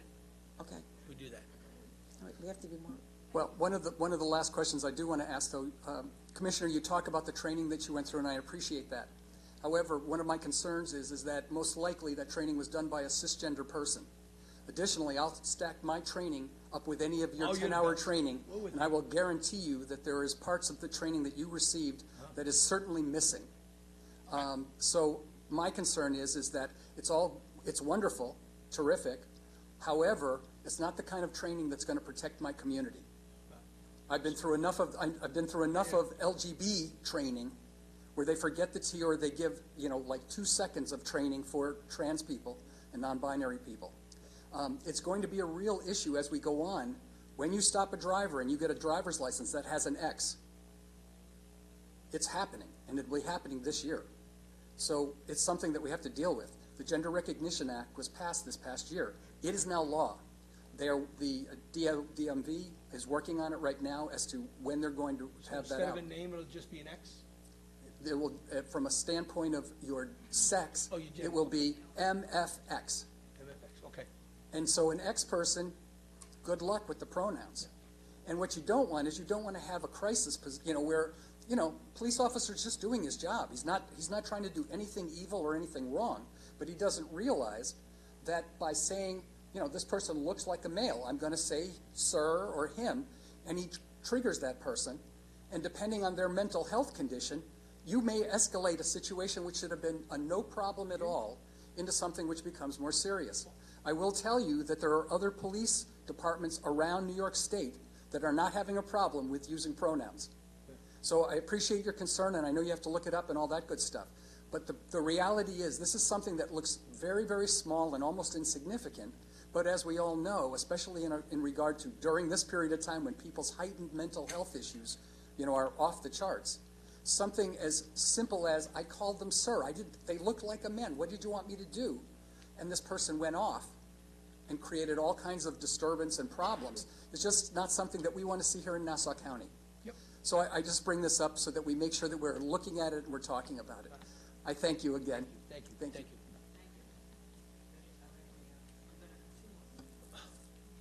Gary Oval, I hope I'm saying your name right.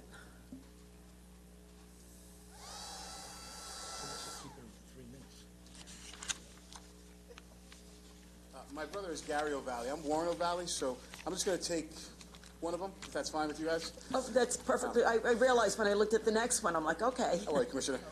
So I'm Warren O'Valley. My mother is Sylvia O'Valley from the Centralized Community Patrol. Her organization Spark the Neighborhood Watch around the nation.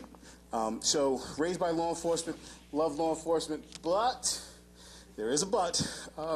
Let's not pretend for 1 second that we're doing any of this because we want to. George Floyd is why we're doing this. The disgraceful Governor Cuomo is why we're doing this. That's why we're doing these reforms and stuff, because police has acted ill-willed throughout time. We're trying to change it.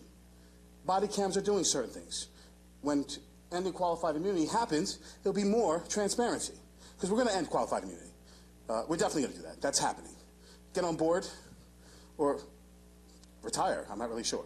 But this is the question I have. You talked about body cams and the management.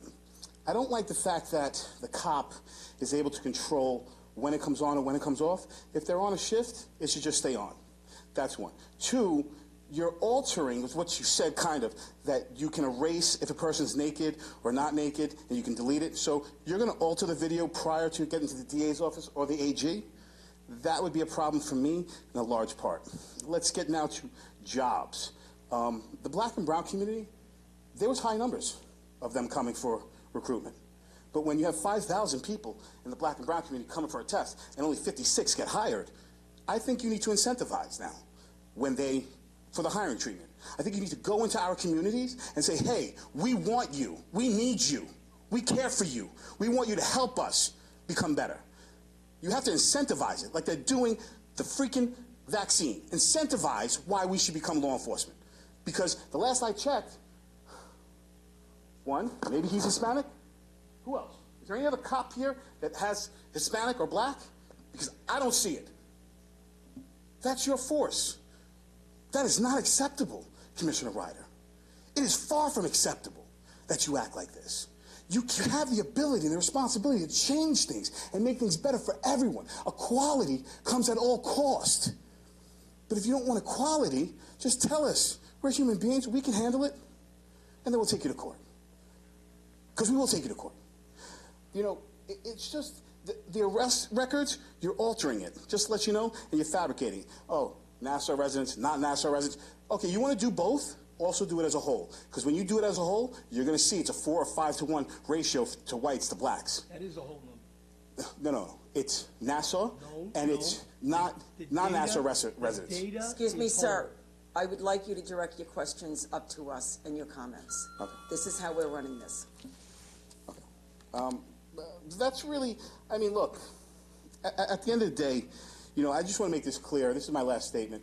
You know, during the pandemic, crime in New York State was down 33%, throughout the nation as well. So the so-called murderers, gangsters, rapists, drug dealers took off to take care of their grandparents, their children, their mothers, their wives. But then the George Floyd incident happened. So if the so-called true criminals took off from committing crimes, why didn't the cops? That's the reality I want. I want to share that with you guys, because cops are still killing unarmed civilians throughout the nation. Unarmed civilians. That's the key word. Unarmed civilians. And they were of color. So that's really it. That's my statement. If you want to answer those questions of the data, that would be great. If you want to answer the questions about the altering, that would be great. Because even the legislator Szilagyi asked straight out for the Nassau residents and the non-Nassau residents. What about for the whole? Is there a number for the whole? Because I didn't hear it. Sir, we will get that data as Legislator Szilagyi has requested, and we will work with the police commissioner in regard to the information that they're getting. We do look at this very seriously, every single one of us. You know, as I stated, Maybe we aren't the experts in accountability up here, but I'll tell you something. We've all been elected by the residents in our district, and we take our jobs quite seriously. And whether or not it is, we pride ourselves in having an excellent police department. As you know, Commissioner Ryder did testify in the past year and a half. Not one officer discharged his or her gun, which I think is very key. And it doesn't have to do with because it was a pandemic and the so-called criminals were home taking care of their grandmothers. What they were doing is they were out there during the pandemic taking care of everyone else, putting themselves at risk. I just want to let you know that, no, excuse me, you said a lot of strong statements, all right? And for all of us, maybe everybody thinks that we kowtow to the police commissioner, we don't. A lot of times we do have our questions and we do have our concerns, and we meet with him in private because this is the way that we do it. We're not going to have public arguments with him, but I'll tell you right now, even with the incident of George Floyd, certain community leaders that were black reached out to me because they needed to meet with him to be able to discuss with him any events that may unfold. I called him up in a matter of 10 minutes. He responded to me. We set the meeting up with these very important leaders, okay, so that their voices and their concerns could be heard. He did not say, I know better than you people. He said, what he said to them was, you people's a bad word, but I know understand what you mean. I know what you mean. Right. I'm sorry. I do No, it's okay. apologize. But I just want you to know that. But I know. It was wrong saying that. But what I'm saying, though, is that what he said was that he works with the community, all right? There are some mistakes that are going to be made. And yes, and every single person here does not like bad cops that do murder people, innocent lives, okay? And I'll tell you that. But what I'm saying is, we are trying our best. We started with this police reform. Yes, for whatever reason it came out, but we're following it. We're complying with the law. We're doing the best. We got this data. But I'm telling you right now, we are going to watch this. We are going to monitor this. We have taken the comments and the concerns that all of you have brought to us. We don't turn a deaf ear. Maybe we didn't incorporate everything that the People's Plan wanted, but we did make some changes into the plan that the police commissioner gave to us last year to incorporate some of the changes, and we said that we will keep this as a living document, so if any other changes need to be made, we are willing to make it so that we know that our residents feel that they're safe and they're well protected in their community, because Nassau County is a damn good place to live. Thank you. And I appreciate that, Mrs. Ford. I think that, yes, Nassau County is a great place to live, but don't slow drip the process. That's what we're asking. Just don't slow drip it. And yes, the black and brown leaders came to you and you called Commissioner Ryder. Yes, but what about the white leaders? They're not complaining about brutality. It is the black and brown leaders who are complaining about brutality. That's what I want you to remember. That's what we're trying to say to you. We're not coming hostile. Mr. Ryder, I don't think I was hostile at one time to you, and I will address my, because I like you. Hey, I'm law enforcement. My mother, my family, I was raised by cops. But enough's enough on both sides. I can't get my communities in check if law enforcement still wants to be unruly. It has to be done together. And the only way together is you guys have to move first, because the community is not moving anymore. They're going in a direction that's just not going to be favorable. They want you guys to show that you can bend a knee, you can be cooperative, and that you don't have to be hostile. You can be caring, kind. Exactly. That's all we're asking. And that's what we have, like the police commissioner has a community, civilian community police force, and then we also have these points of light. We go into the communities, and I agree with you. Everybody has to, we're in this together, okay? We are all in this together. We all get sad when innocent people are killed. Every single one of us. On both sides. It is a tragedy when an officer loses their life. It is a tragedy when a civilian loses their life. But then I use the caveat of what I've spoken to many leaders of your statute and higher that says law enforcement signs a contract that says they might not survive on their shift. They might not come home on their shift. But me as a civilian, I don't sign something when I leave my house.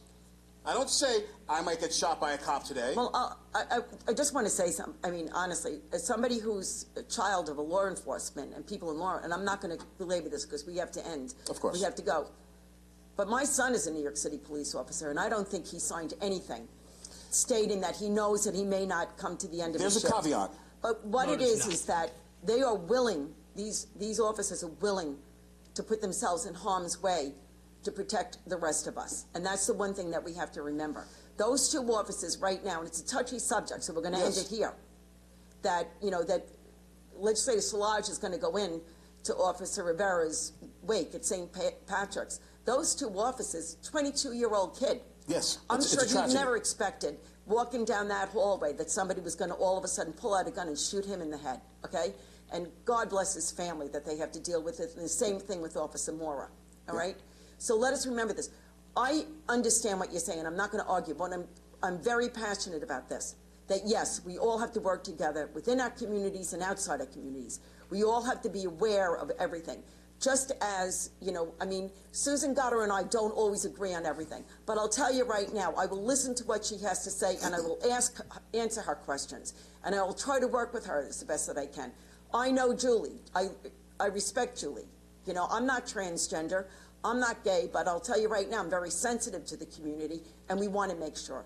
In the cases of domestic violence, I don't care. Whatever you throw at us, we're here to work with the communities and work with our police departments, and let's leave it at that. Do you think that the legislature could help with incentivizing maybe for police enforcement for the black and brown community to get more residents of Nassau County to become law enforcement for Nassau County? Can the legislature incentivize it some way, somehow? Can you guys change the law for Nassau County to incentivize it? That's all I'm asking. All we're doing is we're looking to see if we can go into the communities and try to get it, whether or not it's in Uniondale or Elmont. Because if you do, even in the city Mr. of Long Ryder, Beach. I will hold hands with you and walk into any district and help you get recruits. Yes, we need to have a diverse police force, and we are working on this. And I have to You have to commend incentivize Commissioner it. Ryder. We will. Okay, thank you. Thanks. Legislator Frady, you're going to have the final word, and then we're Thank finished. you. Just a question for Commissioner Ryder. Commissioner Ryder, in the last 2+ years, or is it 2 years since COVID has started, how many unarmed civilians in Nassau County have been shot and or killed by Nassau County police officer? 0. Thank you. Could you tell me in the last 20 years how many happened? 0. Okay, thank you. Commissioner Ryder, thank you very much, and I thank everybody who was here. And as I stated, this will be something that we will continue to work with, and we'll do our best to. Can I just thank you for this, and for your patience, and for allowing us to speak afterwards? So I just want to thank you so much. I did. I asked for it and I got it. So I appreciate it because it was a good give and take. So thank you so much for this format. It's good to have a good appreciate it. discussion, even in Yep. argument. Yes, thank you. Thank you very much, everyone.